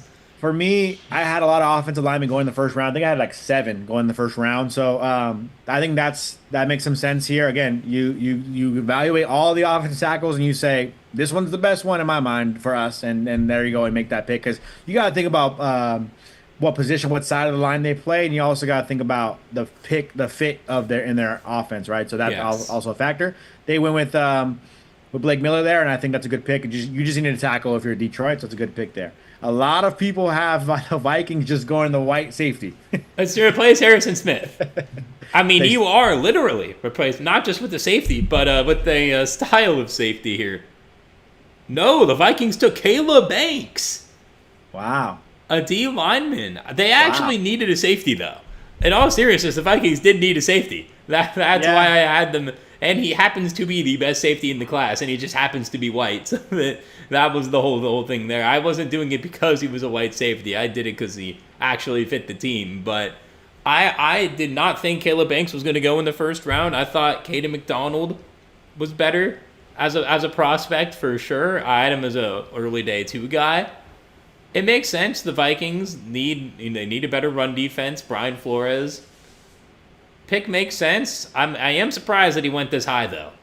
Yeah, there were some experts saying that they might not even see a D tackle go off the board in the first round at all, right? But again, if you feel you need a D tackle, you evaluate all the ones available. They feel he's the best option for them and what they want to do on defense. And I think that's a fine pick for them. D tackle in the first round isn't always the sexiest pick, and it doesn't always work out, right? And that's definitely one thing for sure. So interesting there from Minnesota, but guess what? Minnesota is in a in a bad situation. I mean, they're Well, just not a good team right now. I think they're not a good. It went 9-8 last year with JJ. I mean, if Kyler Murray gets back to what he was doing a few years ago, you got Jay Jettas. They're not an awful team. I think it's a mess. I think it's a mess in Minnesota. If I was building a team, I would look at that roster and say, you know what, it's time to flip this whole roster upside down and rebuild. Including Jay Jettas. You would trade Jay Jettas. I wouldn't want to, but are you ready to win within the next 3 years? I don't think Kyler Murray does that for you, and so I would say, he makes you better than JJ. I know it's a very low bar, but still. Give me 40 first-round picks. You can have Jettas if you want, and we'll move on. That'd be my move. But ultimately, Minnesota, they go D-tackle. A little bit of a boring pick there, but hey, they got the guy they think they need there. I thought Caden McDonald, to me, was the best D-tackle in the draft. I had him going to the Bears at 25, and he was my only D-tackle off the board. Yeah, I think I had one, maybe two D tackles in my board there. But while we're in the middle here, right, about smack in the middle of this first round, maybe a little bit past it. Oh, hang on. Oh. Breaking trade. The Eagles are trading with Dallas. Rare trade here. The Eagles will receive 20. Dallas receives 23, 114, and 137. To me, the Eagles are trading up here to take a wide receiver over the Steelers. And I think Mekhi Lemon could be an option for. I would have traded up to 19 though, personally, because I think the Panthers might take him here. I think the Panthers go tackle. And I think if you're the Eagles, the reason why you do this is because you want to get a receiver. Maybe you really like Mekhi Lemon. You want him to be another option for you. Devontae Smith could be that number one receiver because you're probably going to go and move on from A.J. Brown, send him to the Patriots or something like that. And if you're the Cowboys, it makes a lot of sense because the Cowboys just moved up one pick and had to let go of a couple of future picks, right? So, I mean, a couple of later round picks. And so they basically got those two picks they lost in the trade of Miami. They just got them back from Philly right now in this trade. So, makes a whole lot of sense for both sides. I think if you're the Cowboys, you have some options for you. You could go edge, you could go linebacker, so that they don't mind trading back. And the Eagles, you want to get a receiver you like, go get him right now. And I think that makes some sense. So let me make this trade right here on my simulator, and then I do agree. But before we get any further, it's time I'm going to unveil my prize picks. Yes. Picks for one of tomorrow's NBA playoff games. Lakers Rockets, Game 3 tomorrow. Luke Kennard has been off to a blistering hot start. Going to be on the road, though. Going to be in Houston. Role players tend to play better at home. His line is set at 14.5 points, and I'm taking more on that. He's been averaging 17.2 in his last three, 27 and 23 at home. 14.5 on the road, I think is certainly doable. I have him getting more than 14.5. Austin Reeves, questionable as well for that game. Don't think he'll play, but it is nice to see. And on the Rockets side, Alperen Şengün hasn't really been great scoring the ball, but rebounding, coming off a double-digit rebound game, going back home down 2-0. They're going to be motivated. His line set at 8.5 rebounds, and I'm also going more there as well. Now remember, use code DIGEST when you sign up for Prize Picks. Play $5, get 50 instantly in lineups, or use the link in the description down below. Thank you once again to Prize Picks for sponsoring today's stream and our channel. Watch the Eagles draft Lemon, and when we play the Eagles, Lemon will burn the Rams, ESG. Well, we have corners now. So if it was the same defensive back room, I'd agree. He would. Trent McDuffie will lock your boy Mekhi Lemon down. I think that definitely would be the move there. So we'll see. I think the Eagles will go Mekhi Lemon. They could also go Mark Cooper Jr. Oh, never mind. I thought they were getting another first from the Eagles. It's a 7th. Sorry. It's a 7th. It's not a first. I thought the Eagles traded 2 firsts for a second. And I was like, hang on. But no. It's a 7th. It's a 23rd pick, the 117th pick, and the 137th. And a 7th round pick next year. Oh, okay. That was the extra pick that Schefter just put out. I saw a pick and I was like, wait, no way. So this could be a receiver, tackle. It's not going to be tight end. And Roger Goodell looks very sweaty all of a sudden. Monroe Freeling. It could be Monroe Freeling. Yeah, Monroe Freeling is the pick out of Georgia, offensive tackle. You needed the offensive tackle help. He's the best offensive tackle available on the board. I think that makes a whole lot of sense here. W pick for the Panthers. They're starting to move more and more like an organization that knows what they're doing, right? A little bit. They do. I mean, Bryce Young coming off of a career season so far. I guess he was the highest ranked recruit from South Carolina in his recruiting class. So Monroe Freeling, another just big guy, 6'7" and 3/8, 315. I mean, just... Wow, there isn't a single Rams fan who likes this pick from Paul talking about Ty Simpson. I mean, there's probably a couple, but now we're talking about Monroe Freeling here. For the Eagles pick's already in, which makes me think it's Mekhi Lemon. Or this isn't Mekhi Lemon and it's a different receiver. I honestly, I'm thinking about their roster, the way they've constructed it. Some of the receivers they've brought in kind of been smaller guys. If you're going to trade off of A.J. Brown, you're going to want to get a bigger type of bigger body receiver. That makes me think potentially, I guess we'd probably go Omar Cooper. Is he kind of like a bigger guy? I actually had the Eagles taking Omar Cooper at 23. That was my original pick for the Eagles. I think Omar Cooper does make some sense.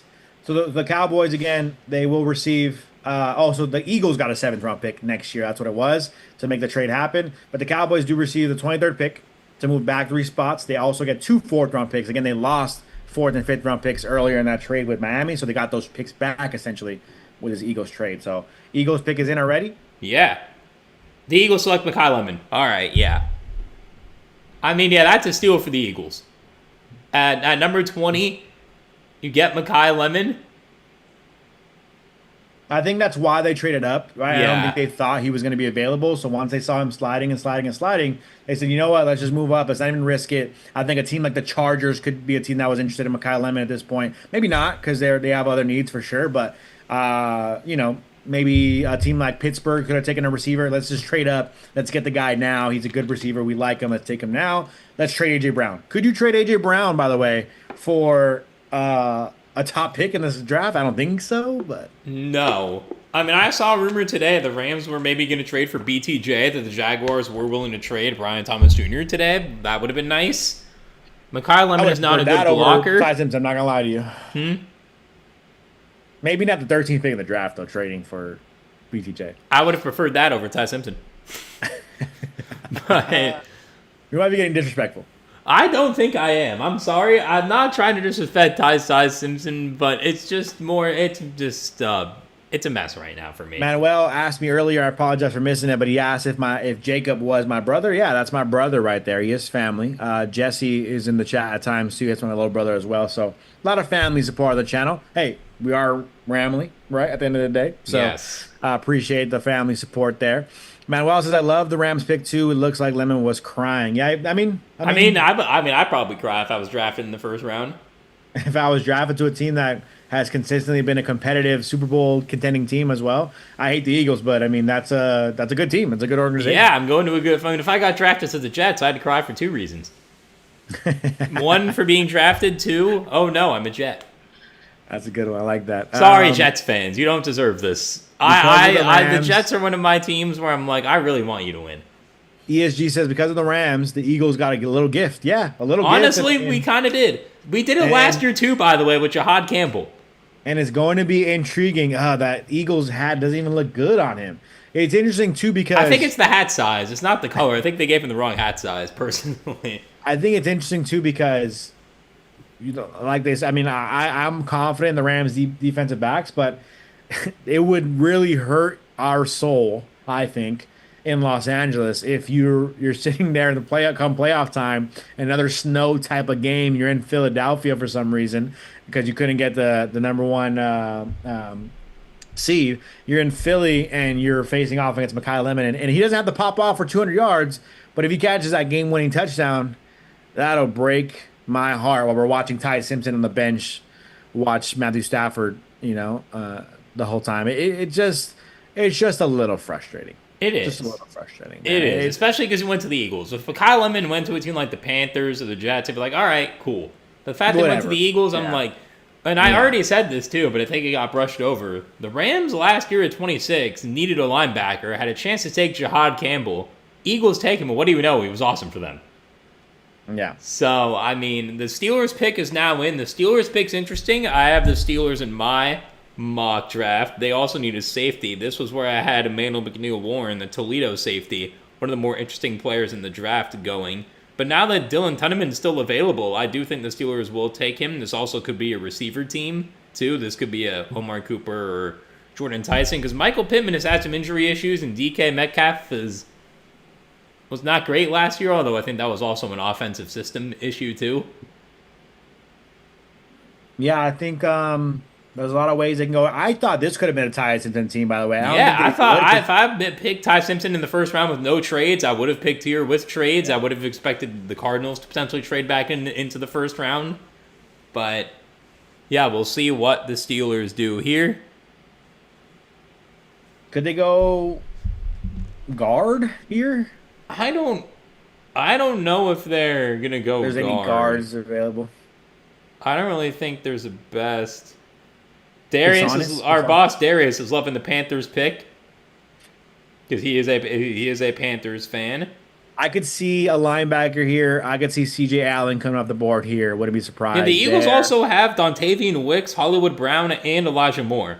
All Yes, smaller guys. that's So what that I'm is saying. That's why interesting. I'm surprised they took Mekhi Lemon, 5'11" receiver. They also have Devontae Smith, skinny guy. So I'm surprised they have a very thin, small offense, but they're also going to be pretty quick, I think. Yeah, I mean, you have Dallas Goddard, who's your big body pass catcher, who is a good pass catcher. Well, And let's be real, Jalen Hurts is not a 50-50 throw the ball up kind of no, quarterback anyway. So no. When he does throw it up, it's more like a 30-70. here's one as the Steelers pick is in. We're about to see it right now. Obviously, they're doing a whole Steelers production here because they're in Pittsburgh. But here's another note that we haven't talked about much, right? We're seeing a guy like Jermod McCoy. Yes, I know injuries were a factor and everything, but there was a lot of drafts that had him going higher than 20. So now we're getting past 20. Where do you see a guy like Jermod McCoy falling to? I mean, there's potential he doesn't even play next year. I know he competed in some of his workouts and stuff, but I think there also I might have saw something about him dealing with another injury or potentially having to sit out a little bit his rookie year. So where could a guy like Jermon McCoy fall? I had Jermon McCoy going 12 to Dallas. That he could go 23 to Dallas. He could also go 22 to the Chargers. I had the Chargers taking his teammate Colton Hood out of Tennessee. So Yeah, I do think that the Chargers could be a team that takes him. I think the Chargers either go corner or wide receiver, or they go an edge rusher with Akeem Mesidor or a Keldrick Falk. I think I've heard that. I know some Cowboys people, and I think I've heard that they're not in on Jermon McCoy. So I don't know if they'll go that route. And I I think think the they actually like Chargers his could. Tennessee teammate better, Colton Hood. I think the Chargers might take Hood or McCoy. The Steelers don't need a corner, so they're not really going to be going I with. say Chargers need to take an offensive tackle, make him a guard, or just take a guard. Like reach if you have to. The Chargers cannot not go offensive lineman. So the Chargers should just take Lomu and make him a guard. Just take an offensive lineman. Just take an offensive. I mean, you need offensive line. Am I wrong? You're not. You're not wrong. You're not wrong. You're gonna tell me that I'm wrong? No, you're not.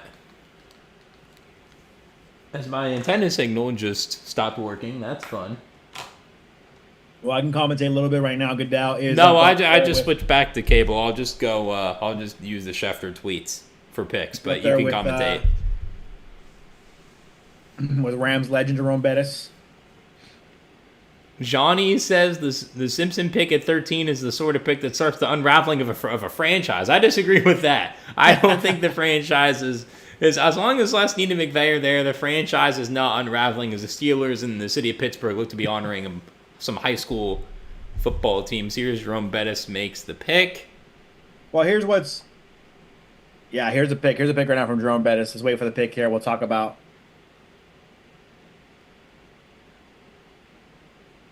Yep. Okay. Take an offense tackle. Take an offensive lineman as well. They're another team I think again just Wow. goes back to like just get better somehow, right? You want to win right now. They could make this guy into a guard, I think. One of those candidates who could be an offensive tackle turned into guard. Because At the least Steelers needed a guard more so than a tackle, but as Schefter says in his tweet here, Broderick Jones does have that neck injury yeah. still.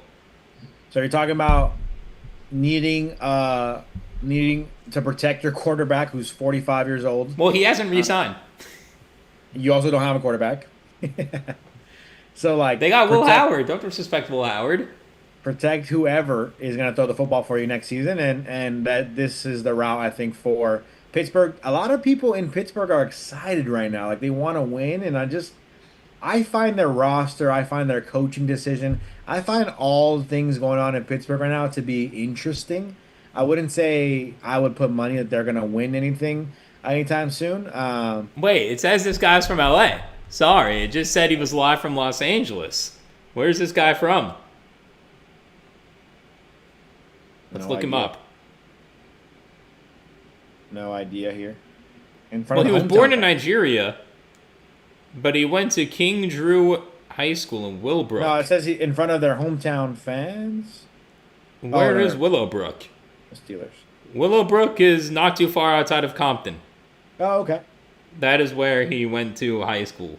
So if you guys want an LA guy to root for, that is your guy there, new offensive Oh, the tackle. Chargers! The Chargers should have traded up for him. Come on. Well, the Chargers pick is in here, and I think again, if you don't go offensive line, I could see an Omar Cooper Jr. pick going here. They are rumored to be interested in edge rushers, maybe Akeem Mesidor out of Miami as well could be a pick here. If you're the Chargers, stop messing around, get yourself some offensive line help. Well, you have That is- Slater and all. If Slater and all weren't injured, they would have had an offensive line. but then their guards are horrible and their center's horrible. I think you got to get some inside help. Yeah, but but you're not going to turn someone into a center. You're taking a tackle to turn into a guard here. Like this will be a Lomu pick here probably. Yeah, I think if I'm a Chargers fan, I'm screaming for an offensive tackle. I will also say edge rusher makes some sense. Keldrick Folk is on the board still. Akeem Mesidor is on the board. I think I can also see them going maybe go safety. I don't think that'd be smart. I feel like they need a could. corner more than a safety because they already got Derwin James. I mean, that's why I have him going Colton Hood. This could be a Jermod McCoy team, although I wouldn't really like that for them because of the injury history. This could be a receiver team. My goodness, look at this sandwich in Pittsburgh that they're about to eat right now. Gosh, that looks good. I haven't seen it yet. Oh, We should yeah. do a- I should do a post draft little meal and go get a nice meal like that. Oh, that My looks goodness. so good. That looks incredible. Is that just hot dogs? I don't know what that is. That is crazy. I don't even know how you eat that sandwich. I feel like you just have to go for it. You just got to send it. I find that's the only way you can possibly eat that. There's no right way to eat that. I feel like regardless, I'm getting a stain. Chris Kamen says, wasting Stafford's window. I'm upset the Rams didn't draft an impact player to contribute right away this upcoming season. I agree. Wait, his profile picture is actually of Chris Kamen. I just saw that. I was like, wait, what if this is actually Chris Kamen? Floyd says 19 guys passed on him. I think he's talking about 19 teams passed on him. I'm going to say 18. The Raiders Chargers- were going to take Mendoza. So we'll say. Chargers pick is in. I do want to see how they're going to eat the sandwich here. And it looks like Desmond Howard's just going for a piece of chicken here, though. He's not going for the full sandwich. The Chargers take Akeem Mesidor. I just talked about it. Edge rusher could have been the move for them. He goes from Florida across the country to Los Angeles to be an edge rusher for the Chargers out here in Los Angeles, the other LA team. I like the pick. I think he's a good player. I think he's a win now type of player because he is 25 years of age. I know some people don't like getting a rookie that's that old, but I think he's mature. Right? He's more. He's probably going to be more mature physically as well, and I think that could be helpful for a team that's kind of more ready to win right now, and that is a fit for the Chargers. You need some receiving help. You need some offensive line help. I get it. They do have some receivers there. I just feel like every time I watch the Chargers, I just feel bad for Herbert. That offensive line is so bad, and their offense just never really seems to be able to put it all together. So I would go offense in my mind. But Akeem Mesidor, a guy I actually really like in this draft class, probably was helped a little bit because he played opposite side of Ruben Bane. Yeah. But I like the pick there for the Chargers. I do too. I think Mesidor is a good pick. I've had Mesidor to the Chargers in some other mocks. I think the pick makes sense. Again, O-line would have been nice as well for them or wide receiver, but wide receivers, it's always a deep position, so they'll probably just get someone on day two.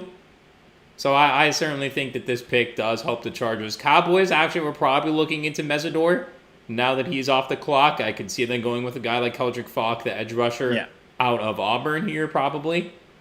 They've been tied to Keldrick Falk, I think, from what I've seen in terms of mock drafts and whatnot, or actually earlier in this draft. So Keldrick Falk could be an option. 100% in the Cowboys war room. It looks like everyone's having conversations right now about what this pick is going to be. No one seems to be picking up the phone ready to make a call yet. So they're debating. They got 4 minutes left to make their pick. And speaking of picks, you can make your picks on Prize Picks. Thank you to Prize Picks for sponsoring today's live stream. For those who don't know, Prize Picks, America's #1 sports picks app in all of the entire country. I said America already, so I don't know why I said that twice. Yeah. But it's the best way to get in on the action.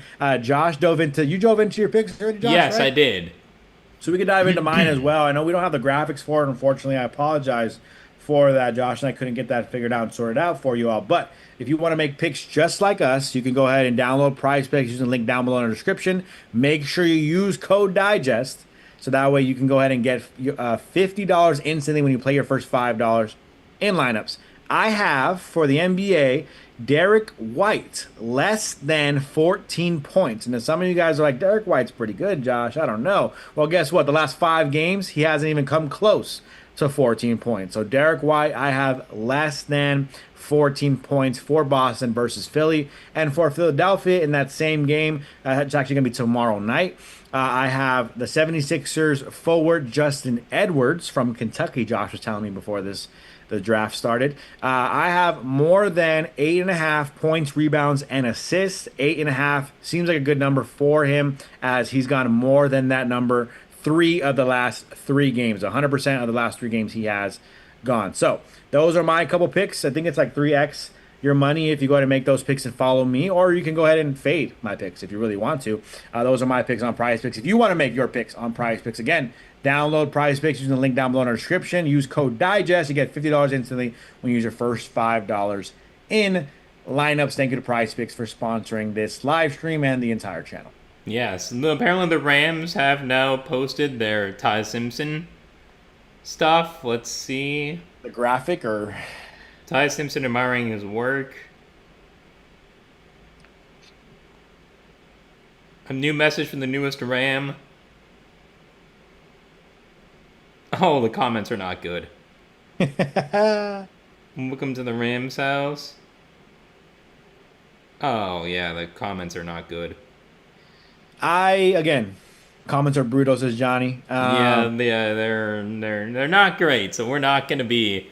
Buy your Simpson jersey here. Like, that's the thing. Like, there's no really way to say this is a good pick aside from in 2 years. We'll see. It could be more. Like, if Matthew Stafford keeps playing well, Matthew Stafford hasn't said that he wants to... No. That he wants to retire. Nemo said, I'm crying, Simpson. And to that credit, right, you're talking about Matthew Stafford. Is Matthew Stafford aware that this was the pick? Like, that's a question. My guess is right? yes. Is he happy? Right? Is he like, cool, it's all good no matter what? Or is he feel like, dude, get me another receiver. Get me some depth on the offensive line. Maybe improve my right tackle. I mean, there's all types of mindsets that a guy like Stafford could have, because, again, you didn't get better for him right now. I got to read Manuel's comment real quick. Maybe. That's what's so frustrating. It's like any player you pick, right? Any player you pick, it's a maybe. Maybe we'll see, who knows, That's right? true. Any player. We know for a fact that Ty Simpson will be a non-factor for the Rams next season. At least best case scenario, he's a non-factor, right? Like, obviously, worst case, Stafford, deals with the injury or something. Knock on wood, it doesn't happen. But we know the reality. And the Cowboys pick is in. Roger Goodell going up to make the Cowboys pick. Could be corner, could be Keldrick Folk. I think Keldrick Folk will be the pick for the Dallas Cowboys here. What are you thinking? I would agree. Manuel just said Ty Simpson was the Rams' prized pick. It's a good one. I would say that I would agree with you that Keldrick Folk is the pick, unless if they go corner, unless if they go double secondary here. The Cowboys maybe reach a little bit. They go Malachi Lawrence, UCF edge rusher. I don't think anyone had him in the first round, so you're talking about a player who they seem to like, and they're going Malachi Lawrence. I'm looking at the consensus board here for Pro Football Network, and the consensus had him ranked around the 48th pick in the draft, so second round pick here. But you're talking about the late first round, 23rd pick in the draft. I think when you're talking about this position here, it's a lot of guys who could be second round grades, right? If you're talking about like this range. So maybe that's what the Cowboys feel. Malachi Lawrence, edge rusher. They need edge rushing help, so they got an edge rusher. It makes some sense. Yeah, I'm getting Keldrick Falk is very raw. He's not even 21 years old yet, so but Keldrick Falk is 6'5" and like 6'5 and a half, 270. So again, just the body type there to me makes some sense. As Adam Schefter has not been on Twitter. Now he is. He was late to this last pick. Someone else in the comments just said J-Town said they probably tried to trade back and nobody took. That could also be the case for the Rams, but even then, why would you take Ty Simpson? If no one's trading back, unless if you really felt like Ty Simpson was the best player on the board, which I don't know how your scouting department would think that. I guess Lemon was still on the board. Johnny's done coping, and McVay and Snead we trust. I will never be done coping for now. If Ty Simpson comes in and is awesome, then I'll stop coping. But for right now, we are going to cope. Although it does say Malachi Lawrence has 19.5 sacks since 2023, so this could be a good pick. Yeah. Here, I wouldn't be surprised. But again, Keldrick Falk just slipping down as the Bills is a team that needs an edge rusher. Could be a team that gets him for sure. A lot of people are going back in the chat right now talking about Lemon was still on the board, talking about the Rams and their pick with Ty Simpson. Ty Simpson and the Rams have the worst pick of the round, around one. I think that's not even crazy to say. I think it's not crazy to say the Rams have the worst pick in round one. And so when I'm talking about, like, that's the best way I can describe it. For anyone who's sitting here like, who cares? The draft's not over. I'm not going to sit here and act like the season's over again. That's not what's happening here. But it goes back to best case scenario for the Rams in 2026 to 2027. Best case scenario, Ty Simpson doesn't touch the field, right? And that is why it's a little bit frustrating to see you go that route. Best case, you don't even see him play. And that sucks, right? That sucks as a fan, because you're like, what am I looking forward to? You just drafted a first round 13th pick. You wasted the 13th pick on a guy that we're not going to see play until maybe 2027, 2028. And if we do see him next year, you're going to cross your fingers and hope that he becomes amazing immediately and he wins a Super Bowl for you. Like, we could be looking dumb, right? Josh, you and I could be like, oh, shoot, Ty Simpson, Stafford goes down, Ty Simpson stepped in, and all of a sudden Ty Simpson wins us a Super Bowl. That could happen, technically speaking, right? The odds don't seem very likely, but I guess that could happen. And so, yeah, sure, maybe that happens. I just don't think that's going to happen. In best case, I don't want Stafford to get hurt. So best case scenario, again, you don't see him play. So it just that's why it's a little frustrating. That's why it hurts a little bit. Yeah, I wanted to see a player that we can see and get excited about in 2026, and yeah, and we didn't get one. And that's no, we didn't. Johnny says Simpson at 13 makes the Tutu pick look like drafting Chris Carter. At least Tutu was in the second round. And then Johnny also said he's not done coping. Chris Kamen, if you're actually Chris Kamen, thank you for tuning in. Even if you're not, still thank you for tuning in. But if you actually are Chris Kamen and you ever want to be on the channel, let us know. But Lemon, Sadiq, Bane, and Ione, I believe is how I say the last name, we're all there at 13. I agree. You had to go with one of those guys. You just did. If you wanted Ty Simpson, you could have traded back. They were saying pre-draft on the broadcast that Ty Simpson declared because he thought he was going to be a first-round pick, which, I mean, I don't blame him for thinking that, but he was. But no one thought it was going to be at 13. Yeah, that was super random the last couple of days. That's the last 48 hours. All of a sudden, we got rumors that could be possible. And so they heard something. Someone said something that's where the Rams were going to go, and it was true. It ended up being true. Yeah, it just didn't really add up to me at all. Still doesn't add up, the pick. Johnny is saying the reality is Stafford is a first ballot HOF. He really can't be replaced, so when the time comes, McVay will change the offense to it. I mean, yes, and no. I would say Stafford won't be fully replaced, I agree, but I also don't think Ty Simpson's going to give you anywhere close to the quarterback play that Matthew Stafford's given you. Whereas at least if you were to make a trade or make a veteran signing, Rams could have drafted McCoy to solidify their CB room. Yes, I would have preferred this over Ty Simpson, but the injury thing does scare me with him. Now for the Browns here at 24. They already took their tackle. I would assume this is going to be a receiver, whether it's Casey Concepcion or Omar Cooper here, Josh. I'm a little sad. I didn't listen to anything you just said right now, so I think Omar Cooper. Yeah, I was just saying for the Browns that this is probably a receiver here since they went O-line already. Wasn't Omar Cooper? It was KC Concepcion. Yeah, that's fair. And a receiver. So they wanted a receiver. They got a receiver. And I think that's a speedy guy who could be a special teamer for them. Nice pick for the Browns. I think the Browns have been making a nice little draft here. Got a nice little draft going. Yeah, I mean, again, I would have liked the Rams to have taken KC Concepcion if they traded back as well, even at 13. Just because he's a guy who could catch passes and return kickoffs and punts, which is something the Rams also need. Well, truthfully, every pick from 13 to 32, I would have preferred over Ty Simpson. Unless if Carson Beck goes, because I saw a rumor today Carson Beck might go in the first round. If Carson Beck gets picked in the first round, I'm going to feel a lot better about the Rams taking Ty Simpson at 13. I'll say that. The reason why I was distracted, I was reading this tweet here from Rams Bros on Twitter. So they say all Ty Simpson has done is sit. Spent first 3 years in Bama on the bench behind Bryce Young and Jalen Milroe. Started only 15 games in college. He's going to sit behind Stafford for as long as humanly possible. What a deal for him. Learns from a Hall of Famer, maybe gets a ring, makes a first-round pick salary, and for hopefully doing nothing. Again, that's the key there. Honestly, that is fair. He does nothing for you, and you're paying him a first-round contract, and you're hoping he doesn't touch the field. That is so frustrating, man. Not my money, I get it. But it kind of is, right? We pay the money to go to the games, right? That is true. I will say for Ty Simpson, get your money. I will say, get your money.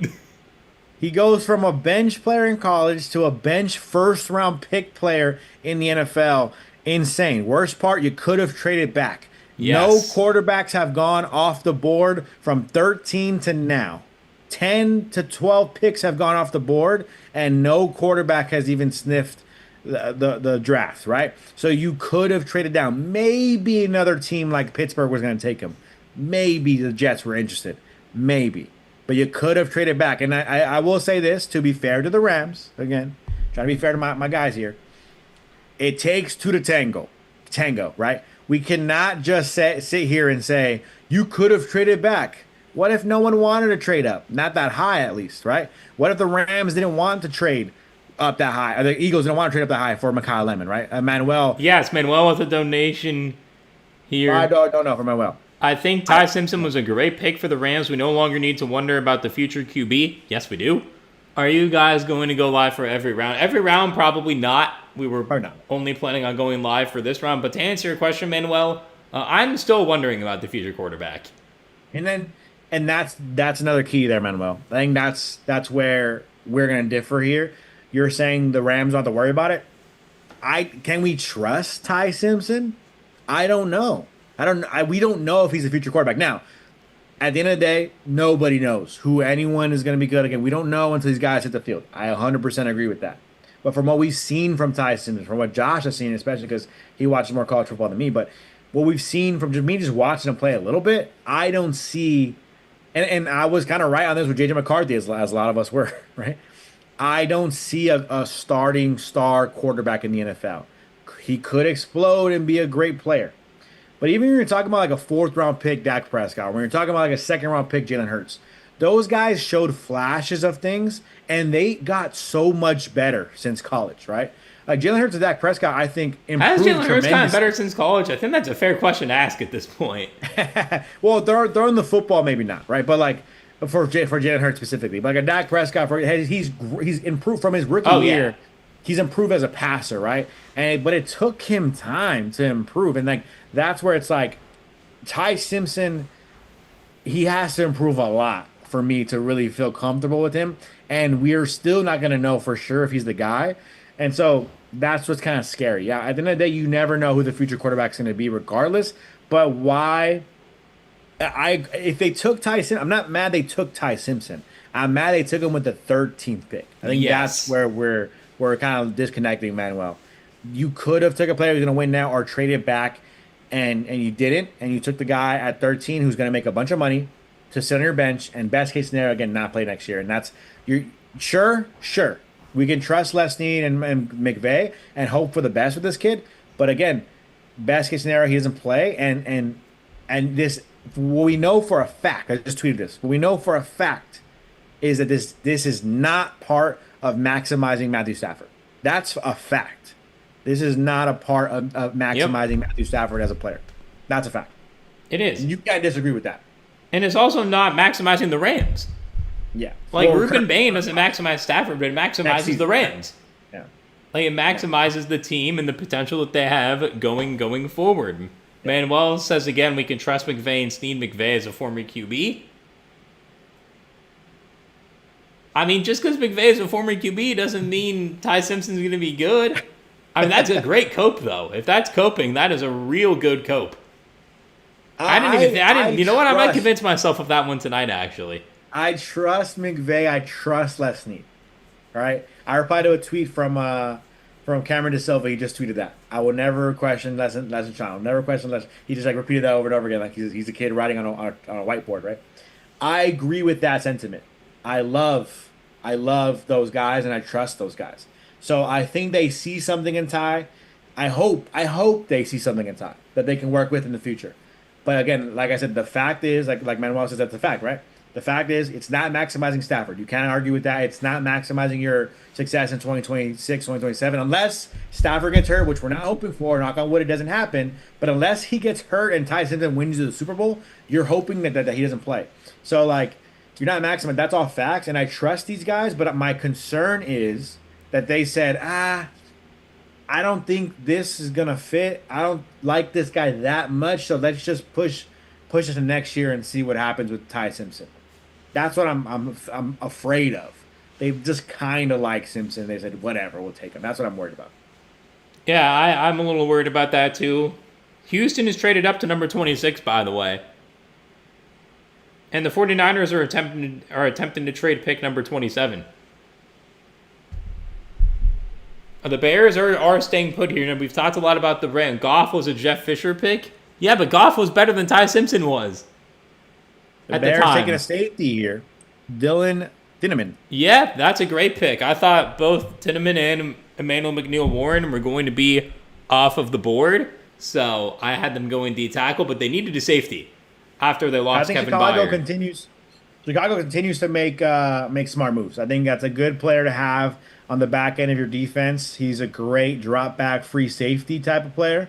I think he can kind of rush off the edge a little bit when you're talking about blitzing a quarterback, but overall, I think dropping back free safety type of player is the style he will play with. And I think he's a good leader for your defense in Chicago. Chicago's doing great work. I think Chicago's doing great work overall building their team. I don't know if a safety was their number one need, but it was up there. At this point, you might go best player available, and just go safety. The best player available kind of was Dylan Tinnaman, though. Yeah, exactly. That's what I'm saying. They might have just said, you know what, let's go best player available.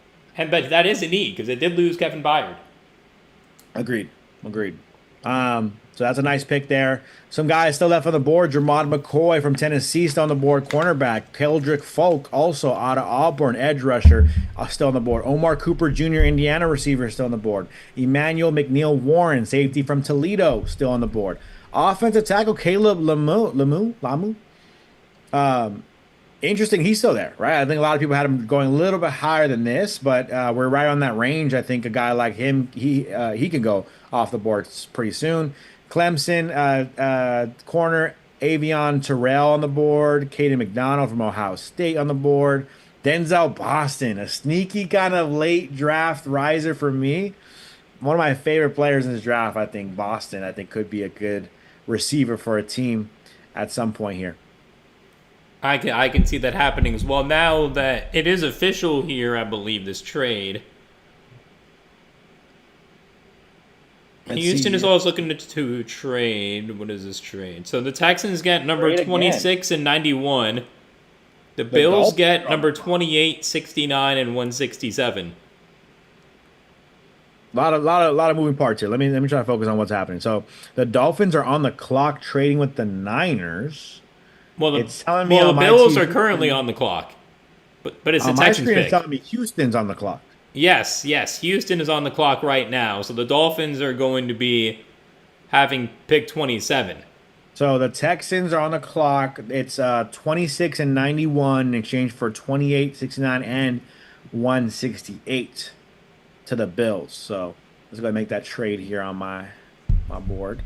I think smart for the Bills there to trade back. Not necessarily if they don't love Keldrick Folk, there's not necessarily that much for them at the positions of need that they have right now. So I guess the Texans right now, I would assume this is probably to take Lomu and make him a guard. Could be the because option. The Niners, to me, were an offensive line team, potentially. The Dolphins traded up to 27. The Niners just get 30 and 90. Are these Thieneman's brothers? Because they look crazy similar. Yeah. Well, that's their mothers being interviewed, so I would assume those are his brothers. So for Houston, the pick is now in. I would assume this is Caleb Lomu. So it's pick 26 and 91. And then they go 28. Jazz. 69. Hang on. Jazz just said Packers have done this 2 times in a row and haven't had any bad runs. As long as he gets to sit, he should have time to develop. QBs fall on bad teams and system being forced to play early. The bad system thing is true, but if you're like a number 1 overall pick, you do need to play early because you're expected to be great. But like, I understand what the Packers are doing, but Aaron Rodgers and Jordan Love at least showed you things that they can. Like, what did Ty Simpson show me or you that makes you think he's going to be a difference maker in the NFL? If I'm picking a quarterback in round 1, I don't just want you to be a good starter. You're supposed to be a difference maker. I'm not saying you got to be a Hall of Famer. That's not what I'm saying. But I want you to be a reason why the team can win a game. Like, your play elevated us to another level in a game. I don't think Ty Simpson did that at any game at Alabama, personally.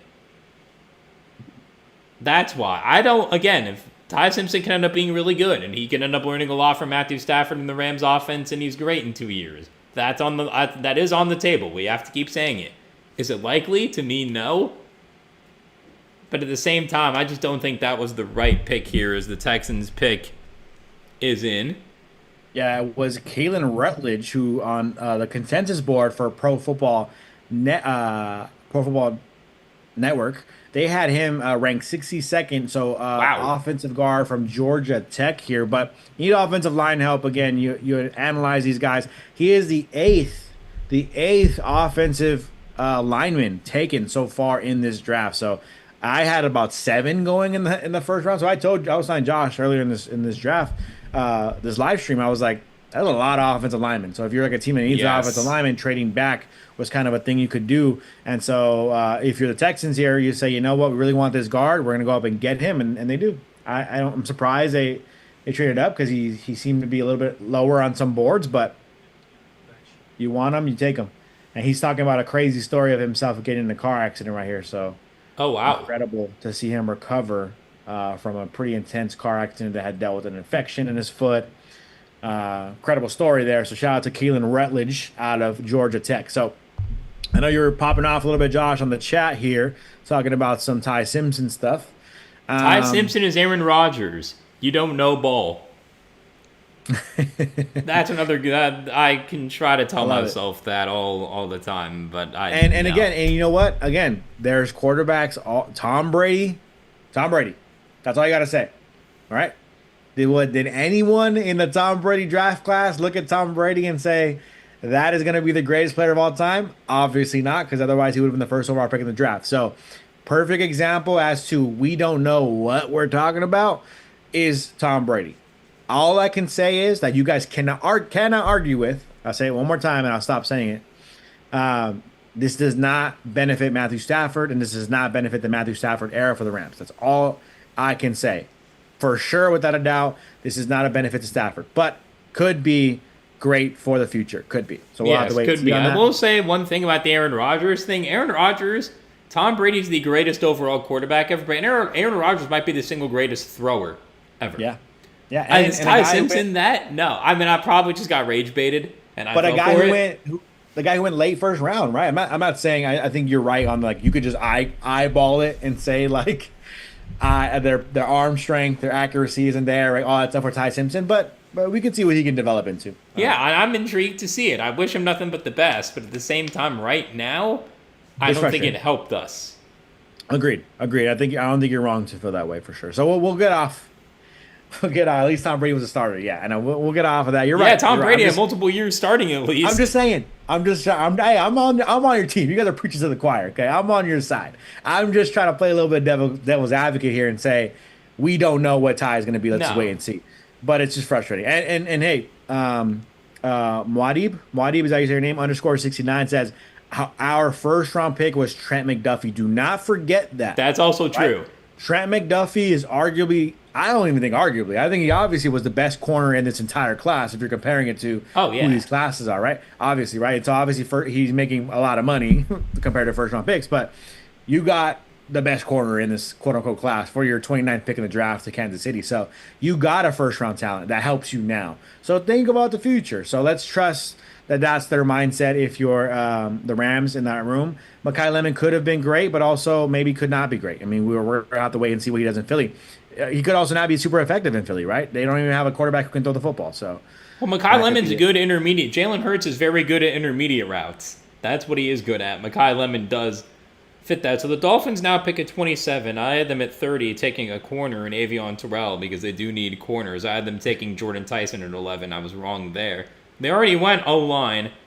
So this could be for a receiver. This could be an Omar Cooper place because they already took an O-lineman. They desperately need a wide receiver because Tyreek Hill is no longer on the team. Yeah. That this could be an Omar Cooper destination. Or this is a corner because they also desperately need secondary help. I could see this being one of the Tennessee corners or Omar Cooper or Denzel Boston. Those are my four picks there. Muad'Dib is from Dune. My bad. I'm not really that much of a fan of like those movies. I mean, Dune is very interesting, but I don't remember stuff like that, man. Muad'Dib. I'm glad you let me know. That's how you pronounce it. Lemon never lived outside of the OC. He's gonna drop every pass in December. That's possible. That is true. He is from OC. Those OC boys, they can't handle any cold, huh? I can't either. So I know you're from. I actually do run very warm though. I probably would handle playing like a negative. Like if I was playing in that one Chiefs Dolphins game from a few years ago, where it's like -9, I'd have been like, Coach, I'm sorry, I'll take a suspension next season. I'm just not playing. I'd be like, that game should have been moved from a few years. Dolphins make a surprising move here. They go get a corner I actually really like in this draft. Chris Johnson out of San Diego State. He's my favorite. One of my favorite. I wanted him to the Rams at 61. That's what I wanted him to do on day 2. Outside of Mansour Delane, I really like Chris Johnson, man. I do too. I made like 3 different videos of Chris Johnson as a thumbnail saying this would be a great. This is before they traded 29 for McDuffie, and after they did, I was like, this would be another California guy. This would be a great pick for the Rams in the second round. I said this could be a corner, but I did not think Chris Johnson with both McCoy and Hood still on the board. But I do love Chris Johnson a lot as a player. This is an A+ pick for the Dolphins. Yeah, I actually like Johnson better than I like Hood. I don't like him better than McCoy at McCoy's peak. We don't know about the health of McCoy, right? So I think they're both great players. I think it does make some sense. You want a corner who's going to play for you. The question marks are obviously huge for Jermon McCoy as he's still sitting on the board here at pick 29, or 28. So I think that obviously answers itself that he's still on the fact that he's still on the board, and so I think you go next best corner if you wanted to move past him because of injuries, and this makes a whole lot of sense. I love Chris Johnson. Patriots pick is in. They moved up into the Bills spot, so the Bills. Oh wow, man! Now this is probably Omar Cooper. Yeah, Buffalo trade number 28 to New England in return for number 31 and 125. So Buffalo is slowly trading further and further out of the first round. They're so in it right now, but you see the Patriots moving up here. Very interesting to see where they go with it. Yes, very interesting organization right now as well for reasons, but surprised we've got this whole draft without discussing those reasons. I mean, we don't really need to. We don't need to. I also feel like I don't know how you feel, but I genuinely feel with the whole Patriots head coach situation, that's all I'll say. it's not really relevant to anything on the football field. I mean, he's, doing No, stuff but that, at the same time though, I mean, it's stuff that's like sucks, I guess, and mean, but like, I I don't know. will I mean, say some of the memes have been really good. They've been yeah. really good. Have you seen the pick is in one? The pick is in. Yes. I saw that earlier today and I was like, that's a great one. So funny. Here we go. The Patriots are making a draft pick here, though. I would assume this is for Omar Cooper or Denzel Boston, most likely. Wow, they actually say we'll take an offensive lineman here. Let's go Caleb Lemieux out of Utah. I mean, Will Campbell was not good in the playoffs. Yeah. I don't mind it, but I feel like you needed a receiver or edge rusher more than O-line. Yeah, a little bit of surprise there. I for think you sure. could have I think gotten this guy at 31, by the way. maybe. Well, maybe they're afraid of Kansas City because Kansas City, they take care of their corner, right? So Kansas City might be a team that could go tackle. So that could be a fear for you. Oh, Omar Kansas City Cooper's would going to take be a a real chief, big isn't he? W. Oh, he's going if to be a it- chief and he's going to be great. Yeah. Yep, So I already see it. both of these tackles, by the way, got some high energy, it looks like, for you, the Utah tackles. But left tackle, he's got some mobility there. You're seeing him out in space right now. I think it's a good pick there. Interesting, not necessarily any type of need for them necessarily, but maybe they just felt too good of a deal to pass up to go take Lemieux out of Utah. So they go to make that pick. And I know there was an arm length thing with Will. What was his name? Will. I forget his Campbell. name right now. Will Campbell. Yeah, Will Campbell. Weren't they saying there's an arm length thing? Maybe they want to put him in a different position. I don't know. Who knows? Or like you talked about, putting Lamu as a guard. That could be a potential. Sorry, move for him. Mo Wadib's chat just got me. Read his chat. I gotta go down and see. What the bro Namath? No, Pavia na. That's hilarious. I mean, is he wrong? Oh, here we go. We're not gonna fully. The Chiefs pick is in. I have a feeling it's gonna be Omar Cooper, and he's about to have an amazing season. I had the Chiefs. I did have the Chiefs taking a receiver here. I had them getting Mansour Delane at 9, and I had the Chiefs taking KC Concepcion, and it's not because KC was in his name. He just happened to fall there. It would have been cool to have KC Concepcion in KC as a side note there, but Yeah, I think this could be a sneaky, like, sleeper great pick for the Chiefs, going Omar Cooper Jr. yeah, this would Look be earlier it. in this draft, I like this kid. I think he could be a really good receiver at the next level. I think he's got some talent, 6'1" or like 6 feet tall. I think he could be a sleeper and going to a team that tends to do that a lot in these drafts. Kind of just able to always go best player available with Mahomes and the team to make it work more often than not. We'll see. I mean, Mahomes is gonna be out for a little bit, so we know that for sure. So we'll wait and see. But it could be Omar Cooper here. They could stay on defense still. We talked about Keldrick Folk earlier. I mean, Yeah, they could take an edge rusher here. he's still on the board. He's very raw, though. He's only 20. And the Chiefs are in a win-now situation with Mahomes returning from his ACL injury. So, Kelsey also in that borderline retirement phase of his career. yes, Denzel Boston is the guy who plays like Puka. Yeah, Denzel Boston could be a pick here as well for the Chiefs. Get a bigger receiver. About that point in the draft where I'm thinking about what I'm eating after the draft. What are you eating after the draft, Josh? What's your Don't know yet, post-draft actually. meal? I am definitely, getting hungry. It's dinner time. But Yeah. I gotta wait. What are you thinking, though? I don't know. I'm feeling something like good. I want to grub on something, like I don't know, like a good burger or something. I could go to In-N-Out real quick, call it a little dinner, call it a little meal. Yeah. You can go to now, get your double, get that going. What's the In-N-Out order for you, Josh? For me, we go double. No cheese, have a dairy allergy, so you don't want to be around me eating cheese. That's fair. That's So- fair. I can't judge that. If I didn't have a dairy allergy, I would get the cheese, but unfortunately, I'm not. We're getting that. We're getting the In-N-Out sauce, and then I unfortunately also can't have animal fries for that reason. I would if can't. I could, but unfortunately, I can't. So we're getting side of fries as well, and then Oh. whatever drink I'm feeling. I don't really have I'm weird with drinks when it comes to like when I eat at fast food or something. I have a specific like drink for a I specific will fast food say, spot. at Chipotle, I get agua fresca. If Yeah, I'm I'm if a I'm at root beer. Chipotle, but every other I'm restaurant, I don't really care because it's I'm like an In-N-Out root beer guy. Sometimes on a nice little warm summer day, I might get a pink lemonade if I'm feeling fruity. But more often than not, I'm going the root beer route okay, with my In-N-Out. that's Double fair. double whole grilled onions, make it the combo. Hmm. Regular fries, I can eat cheese. I can do the dare. I can eat cheese fries.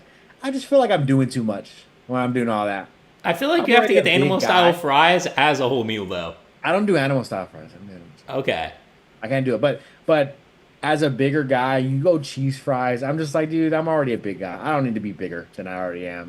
Like let's not be big back here.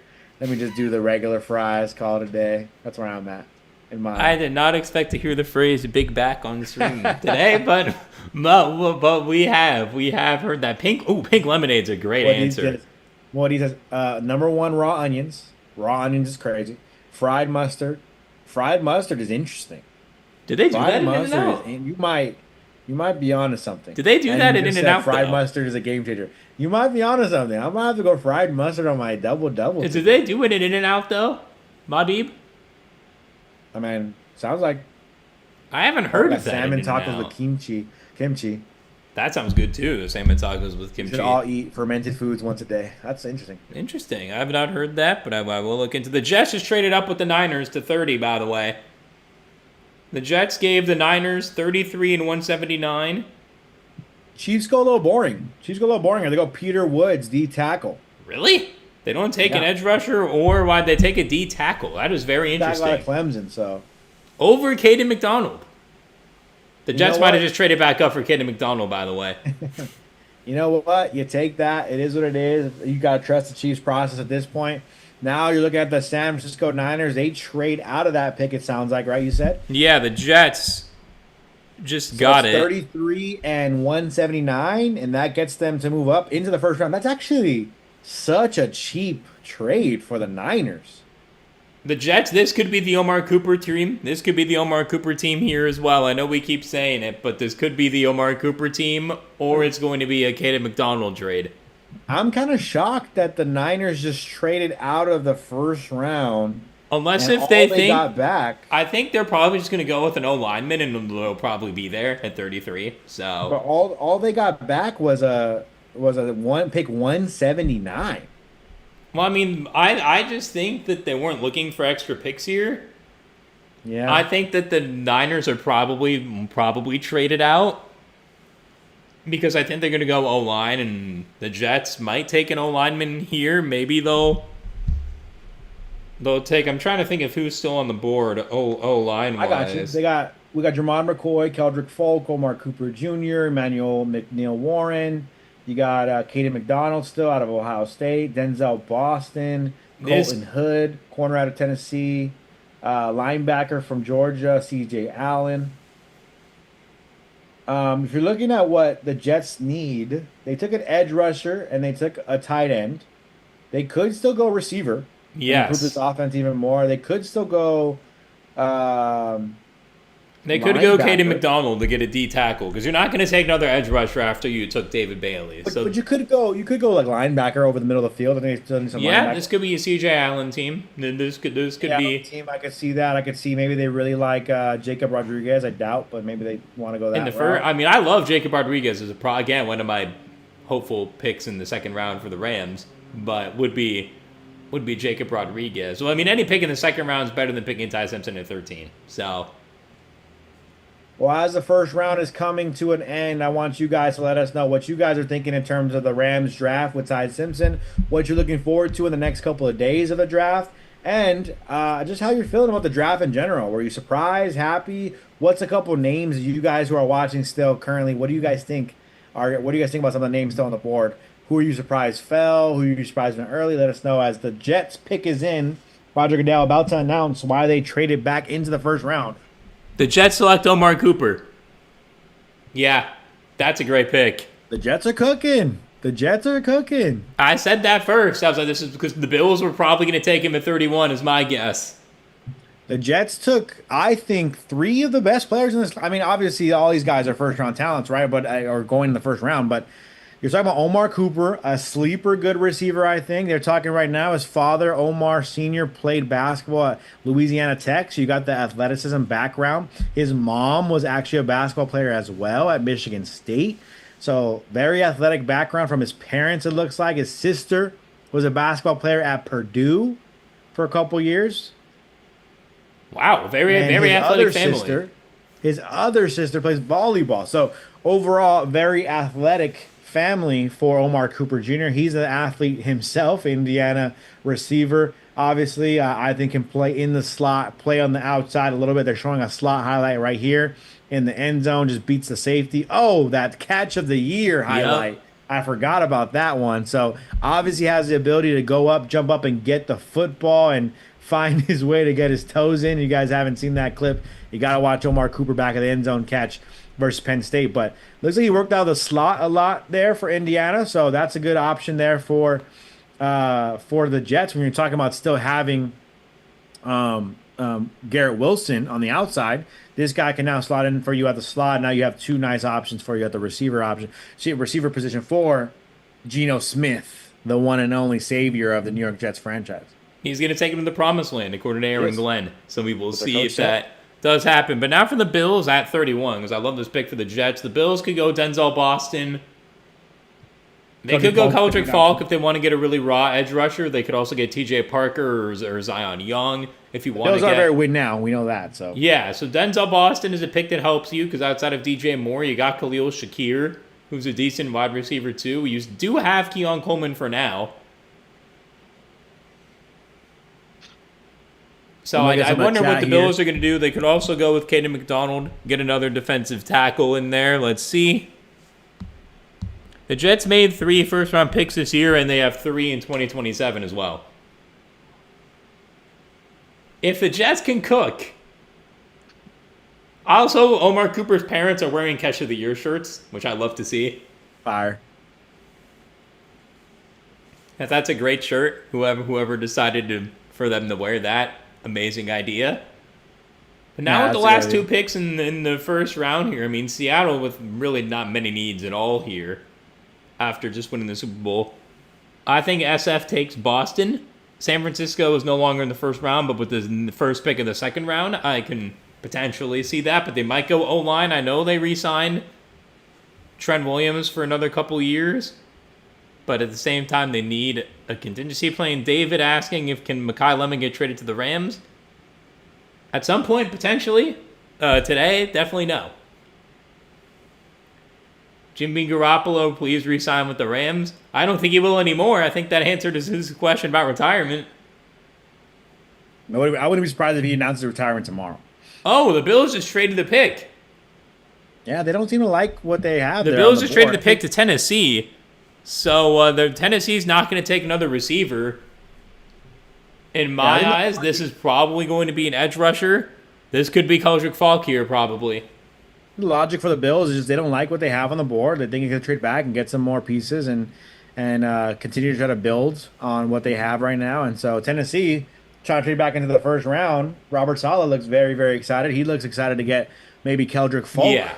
Could be a piece here for this Tennessee defense. Or they're a team who could be a little patient, try to be patient with a player like Jermod McCoy, cornerback out of Tennessee. That could be a place I see them going as well. But overall, Buffalo, that's a big story. They're trading out of the first round. I have a sneaky idea here for the Titans. Seahawks do need a running back.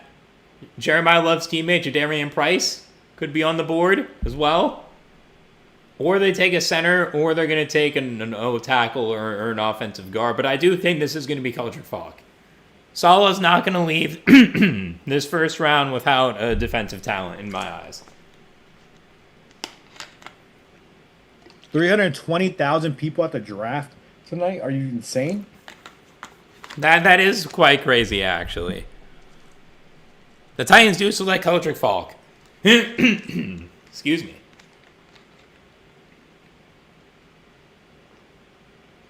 Makes sense. You want a future edge rusher for you, a guy who possibly one of the best, most talented players in this class. Now, he didn't really get to the quarterback that much. I think he only had like 2 sacks last year. Am I crazy?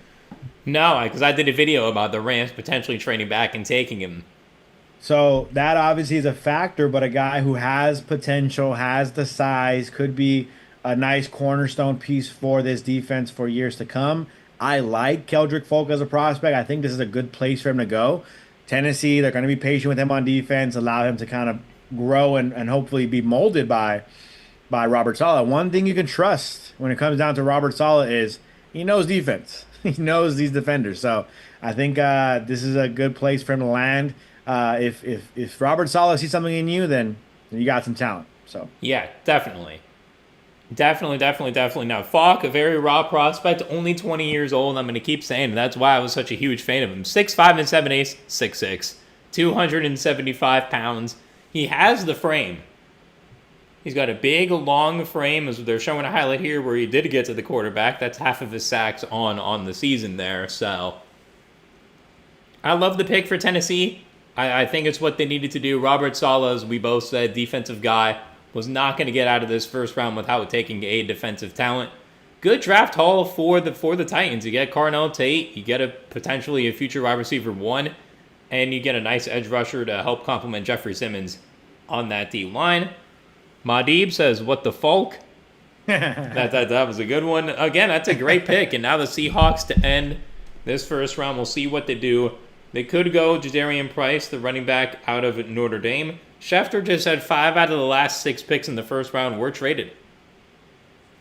So we will see if that does continue here. But the Seahawks, only 3 minutes left on the clock, around 3:50 left, I should say. Yeah.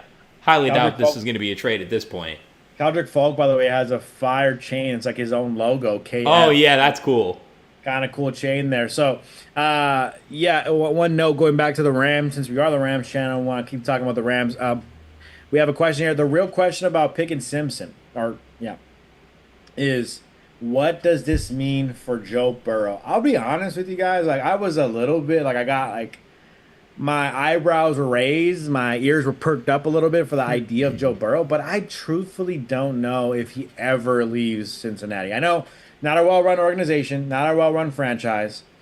Got a local kid, though, from Ohio. I don't really see him leaving. Now, if he ever does, I could see him trying to like maybe rejoin like Jetta's, or something like that. But I don't know. It would just cost too much for Cincinnati to ask for a trade. Like you would have to like get a huge haul for Joe Burrow, and I just think it's a weird situation. I know he's not happy there necessarily right now, but I don't see him leaving anytime soon. You mean to tell me the Browns wouldn't value Ty Simpson like we do? Like Ty Simpson, bro, he's like pick 13. You don't want that? Yeah, I mean, the Rams have definitely cornered themselves into their future quarterback being Ty Simpson, so that is your guy for the next few years. David says Jimmy Garoppolo, Jimmy G should not retire. Well, he probably is now. Where is he going to go? The Nowhere. Rams don't need him anymore. We could have gotten Dak Prescott. I mean, that would be. I'd much rather have that than Ty Simpson. But again, I just think Dak loves being a Cowboy. The Seahawks pick is in 2 years, though. Also for Dak, he's going to be what, 35? Yeah, he was an older rookie as well, and he's already kind of older. Whereas Joe Burrow was a younger guy in that sense. Back to the Rams is not going to happen. No. The Seahawks, with the last pick in the first round, could go running back, could go edge rusher. I had them going Zion Young. I think that still very well could be the pick as well. Peter Woods, still there if they want to go defensive tackle. TJ Parker. I could see them saying, you know what? We've been having issues paying our corners. Let's take Jermon McCoy. Let's let him learn behind some of these good corners we have and let some of these guys walk. Oh, right? I'd rather take Colton Hood if I'm going to do that. I want at least Colton Hood could play on the field for me day one. Yeah, no, I just don't. I mean, they won a Super Bowl, right? They don't need a guy. Yeah, but you also don't want to have a guy start the year on IR who you're drafting in the first round. That doesn't help you. That also doesn't 100%. help you evaluate him and develop him either. But that 5th round option that also plays a factor. I think you have an extra year there. I'm just saying. An idea for Seattle. Yeah, no, it's a fair idea. That's why I do think Jermon McCoy is slipping because he could be the best corner in the draft. He could be. Although the injury thing with him is definitely scary. Yeah, and it's definitely scaring teams off. That's why he's still on the board. Yeah, I don't see the Niners maybe the Cardinals pick him because again the Cardinals need almost everything, but I don't see the Niners taking him at all at 33. I think the Niners are going to go with whoever they think the best O lineman is. David says, can Lemon get traded to the LA Rams? Not anymore, probably. Might be a little too late for that. Unfortunately, the Seahawks, the pick is in. Let's see here. Not seen anything from Schefter just yet.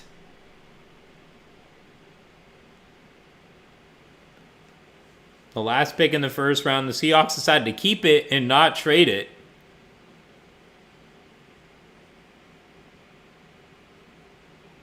Goodell's got someone walking out with him here as well.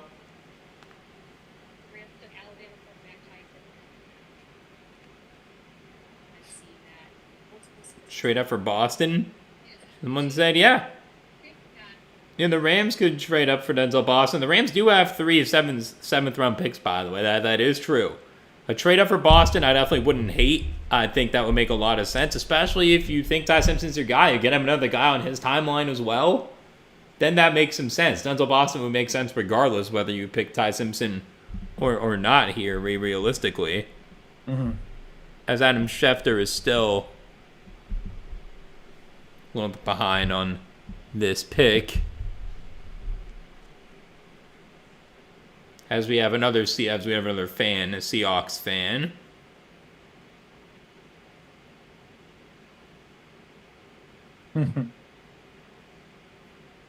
This kid's going crazy right now in his announcement. It's pretty funny to see. Yeah, he is. I'm loving it. Schefter does have it. With the final pick of the first round, they take Jadarian Price, the running back out of Notre Dame. Wow. I said it. They needed a running back because Charbonnet is going to be out for almost the whole season, and Kenneth Walker as well. So no T.J. Parker, no Emmanuel McNeil-Warren, no Denzel Boston, no Jermod McCoy, and no Colton Hood. And I'm loving this kid, by the way. This kid's amazing, yeah.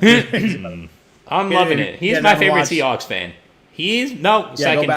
Second favorite. Because Rainn Wilson from The Office is a Seahawks fan, so he's number 1, and this kid's number 2. You got to go back and watch because he's killing that microphone. Going to break it. He could break some speakers, but that was fun energy there to see the end of the draft. But overall, Jadarian Price, if I'm a running back for any other college team, I'm like, dude, I suck. Notre Dame, both of Notre Dame's running backs off the board before any other running back. The one thing that I do want to note here that they're showing on ESPN, 0 career starts because he backed up Jeremiah Love. Not because he was bad. He would have started on many teams, but because you were backing up Jeremiah Love. So I wonder what that means for them because they were kind of doing a running back by committee thing with Charbonnet and Kenneth Walker, obviously. So I think when you get a running back like this, though, backup hasn't started much. I think he could just come out with his hair on fire, absolutely, when he comes into the league because he's ready to roll. He's healthy. He's ready to play.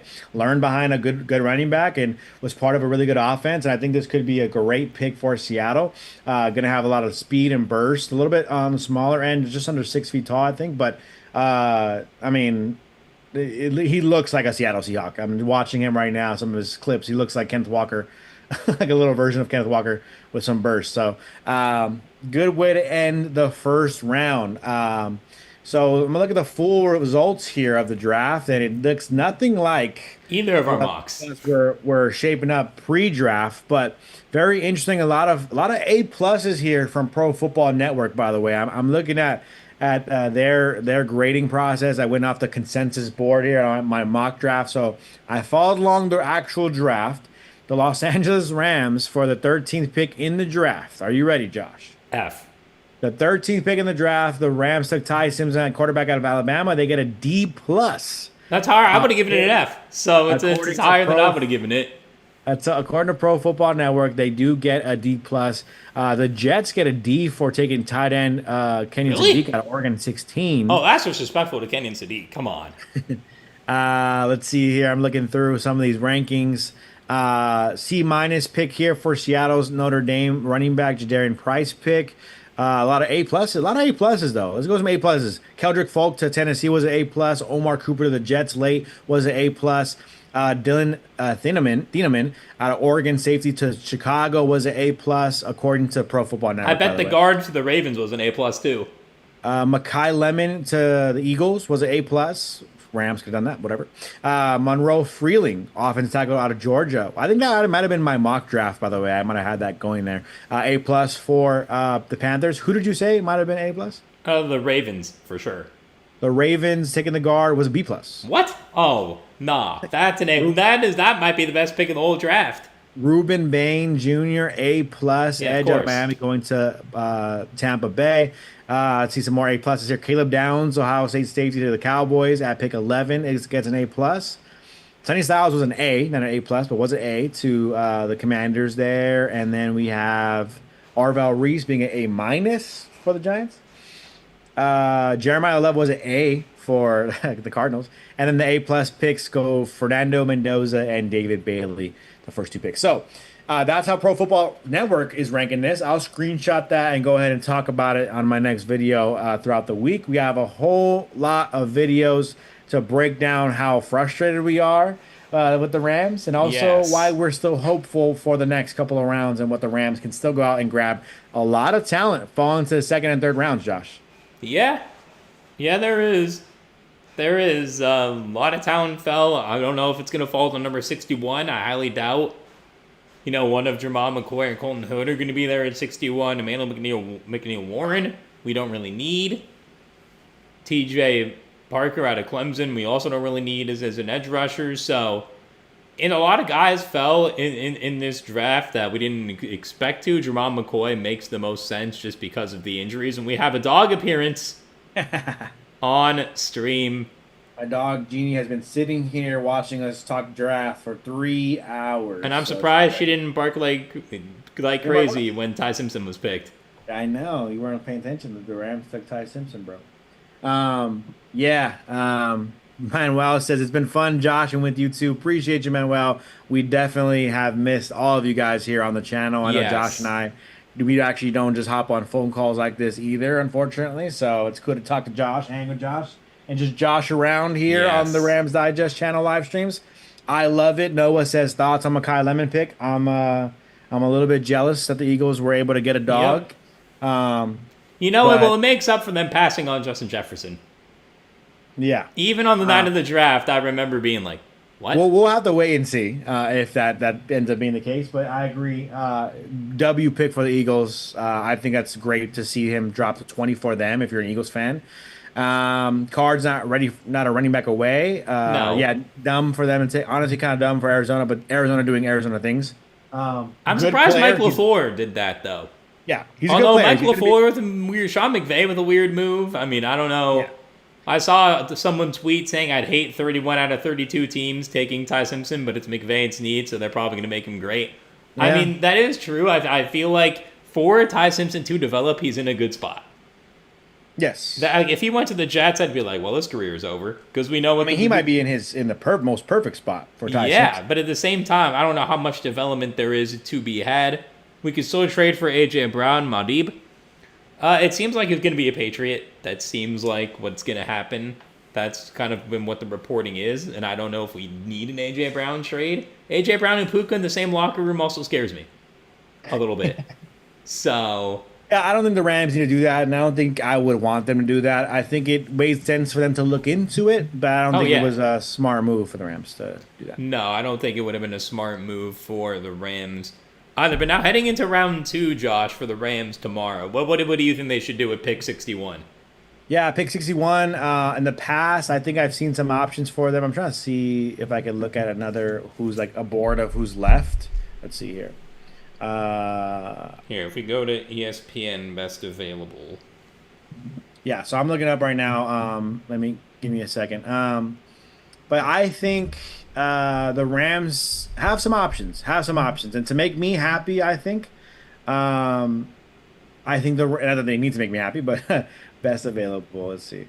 I think the Rams should go maybe receiver or corner. Like those are the two I feel like you can potentially find a guy who's going to start for you, right?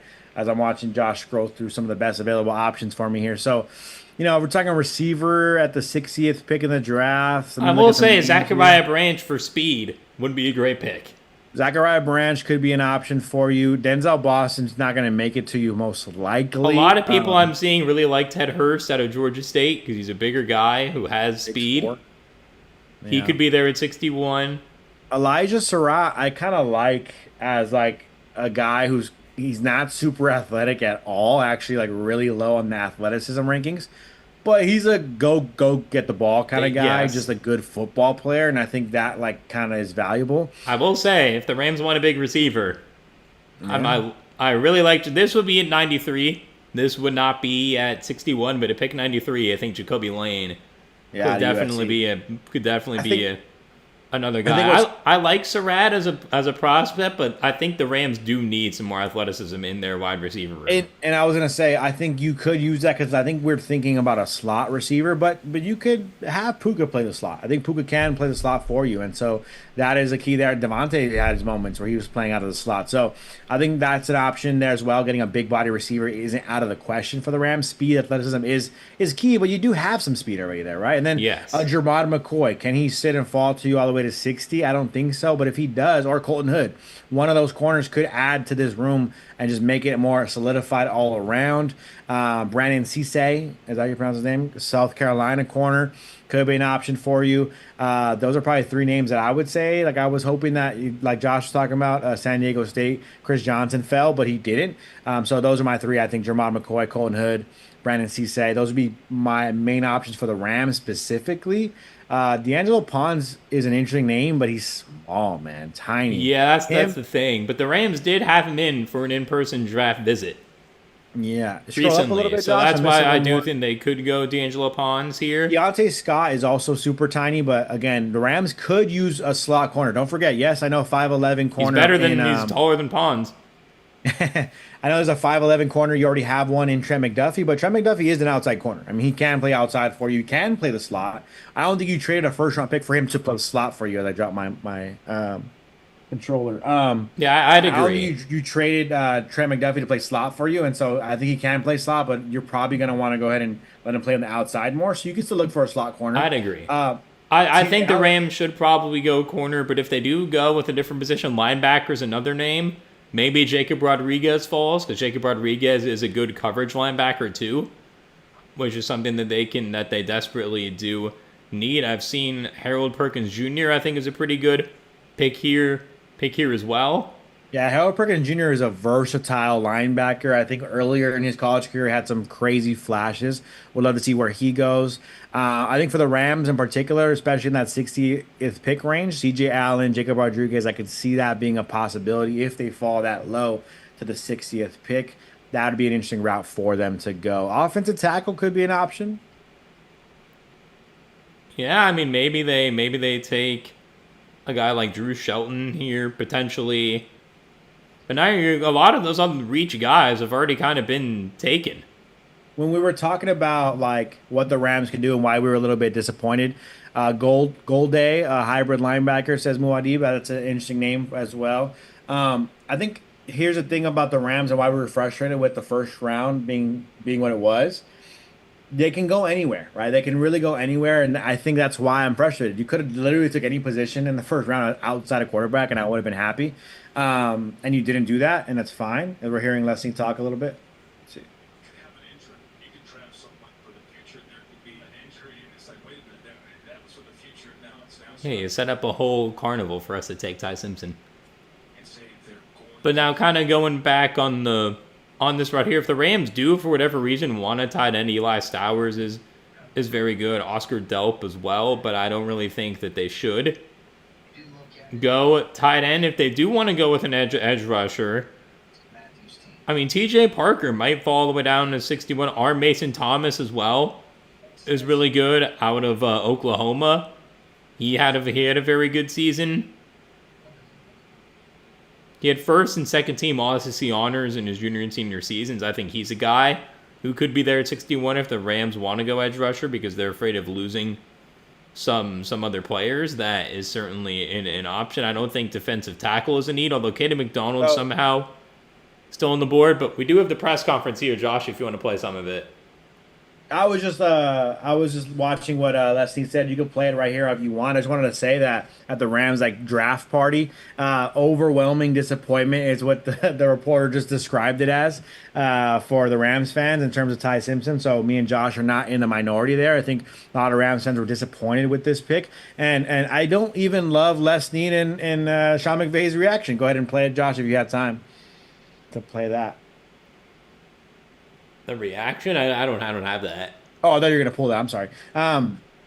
What I was listening to them say was Les Snead and Sean McVay were saying basically you plan for the future with the quarterback, right? But someone could get hurt. Les Snead literally said this. Someone could get hurt, and all of a sudden you're not planning for the future anymore, right? So essentially, what I came out from the clip I just heard was them saying we drafted a backup quarterback. That's what they said. They drafted Yeah. a guy knowing he's the backup quarterback. They know it's Matthew Stafford's team. They drafted a backup quarterback. And it feels like Jimmy G announced his retirement and they just swung fully to saying, let's take a backup quarterback now rather than sign someone because maybe they don't like the options out there at free agency. Sure.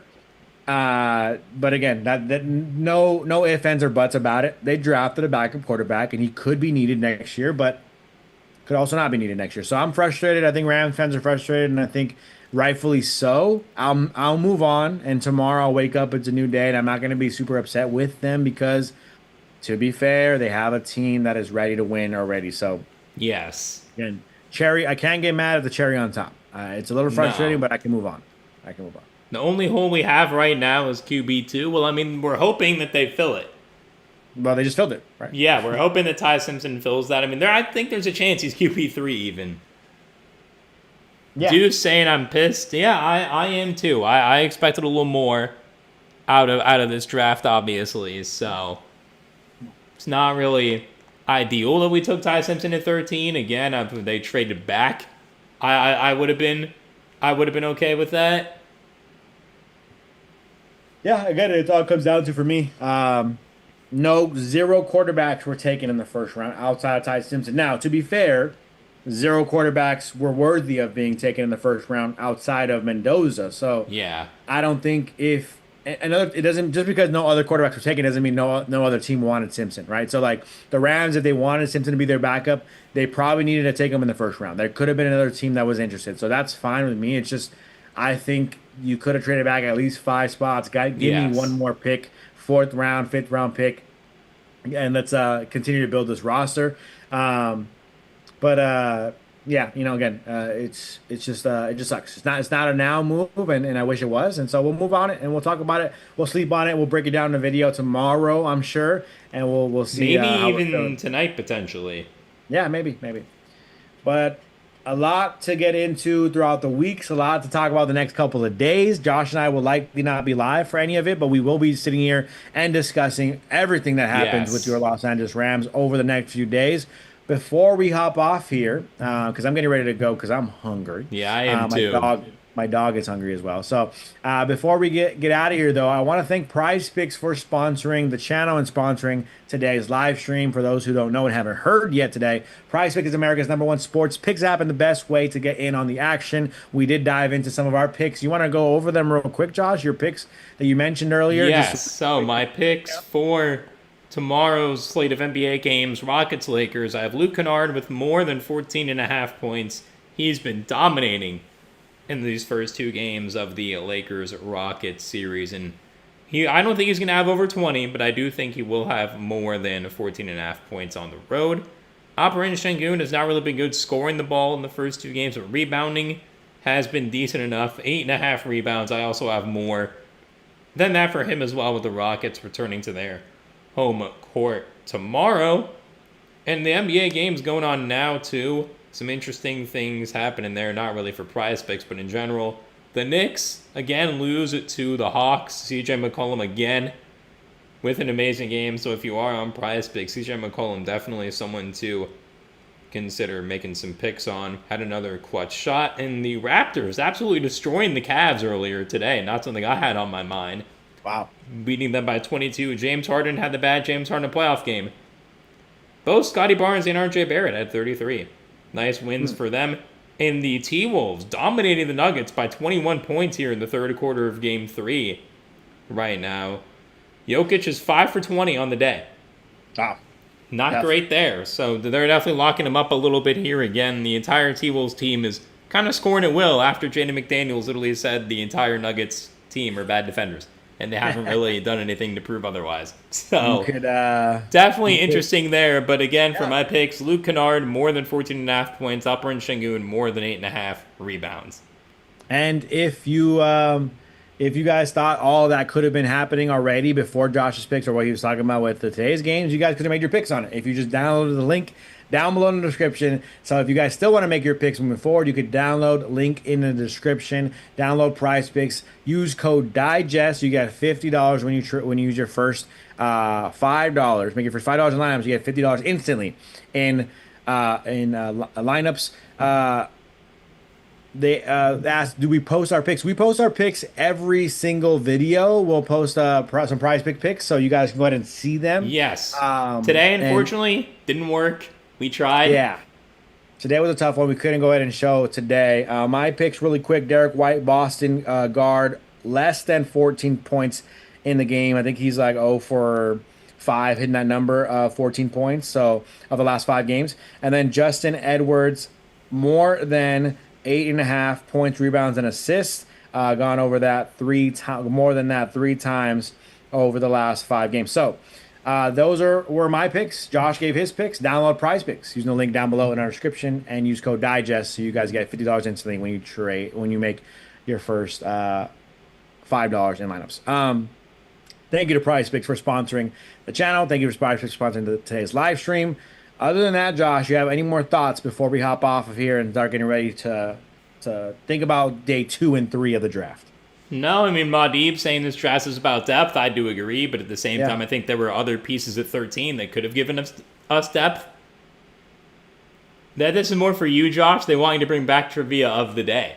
Oh, I should. It's just like so much, and it's not as much work as much anymore. But like creating the trivia questions was always hard. I wanted to make it fun. I wanted to make it hard-ish, and I wanted to, have fun with it. But something I'll think about, Manuel, for sure. Appreciate you shouting that out. Trivia of the day. If you guys have never seen it, I used to do trivia of the day on the channel. Maybe I'll bring it back if enough people are asking for it. Deuce says, so they are trading Bennett? Probably not. You're probably gonna have those two be your other quarterbacks. Yeah. That's probably what it is, and that's cool. That's cool. The Rams have 2 backups. Good job, Les Snead and Sean McVay. We love it. The Rams are going to be okay, guys. The Rams will be okay. Yeah, we totally couldn't have gotten Ty Simpson at pick like 25, but... Yeah, we'll be all right. We'll be all right, and the Rams will make it up to us, hopefully, the next couple of days. I remember Rams straight out of the first round, ended up taking Terrence Ferguson. That ended up being a solid pick, and we were happy with the draft moving forward after that. So, the Rams, let's trust. I would have rather than traded out of the first round this time than pick Ty Simpson at 13. Unless Snead and Sean McVay we trust. So let us know. Make sure you guys subscribe to the channel if you guys are not subscribed already, so you guys can catch all of our daily Rams content moving forward. Josh and I maybe got some surprises with social media coming up soon in the next couple of weeks, so look out for that. But you guys got to subscribe so you don't miss any of it. Yes. That's like the stream, Josh. Share the link, share the channel, do all that. And no one wants to get fleeced by the Rams. That is true, but even trading up to 13, like you don't have to take. The team didn't have to take Ty Simpson. Moved up to 13, by the way. Like that was not part of the deal. They could have moved up for any prospect, but I don't think the Rams wanted to trade out of 13. No, because it didn't really look like they tried based on when the pick came in. No interest. They felt like the board fell where it fell, and they just accepted it, and that is what it is. So, all right, that's gonna do it for us on the live stream. Appreciate you guys, and we'll see you guys next time. Yes, thank you everyone for tuning in. Stay tuned for all our draft content. Thanks again. Have a good rest of your night. Later. And we are out on YouTube. Yes.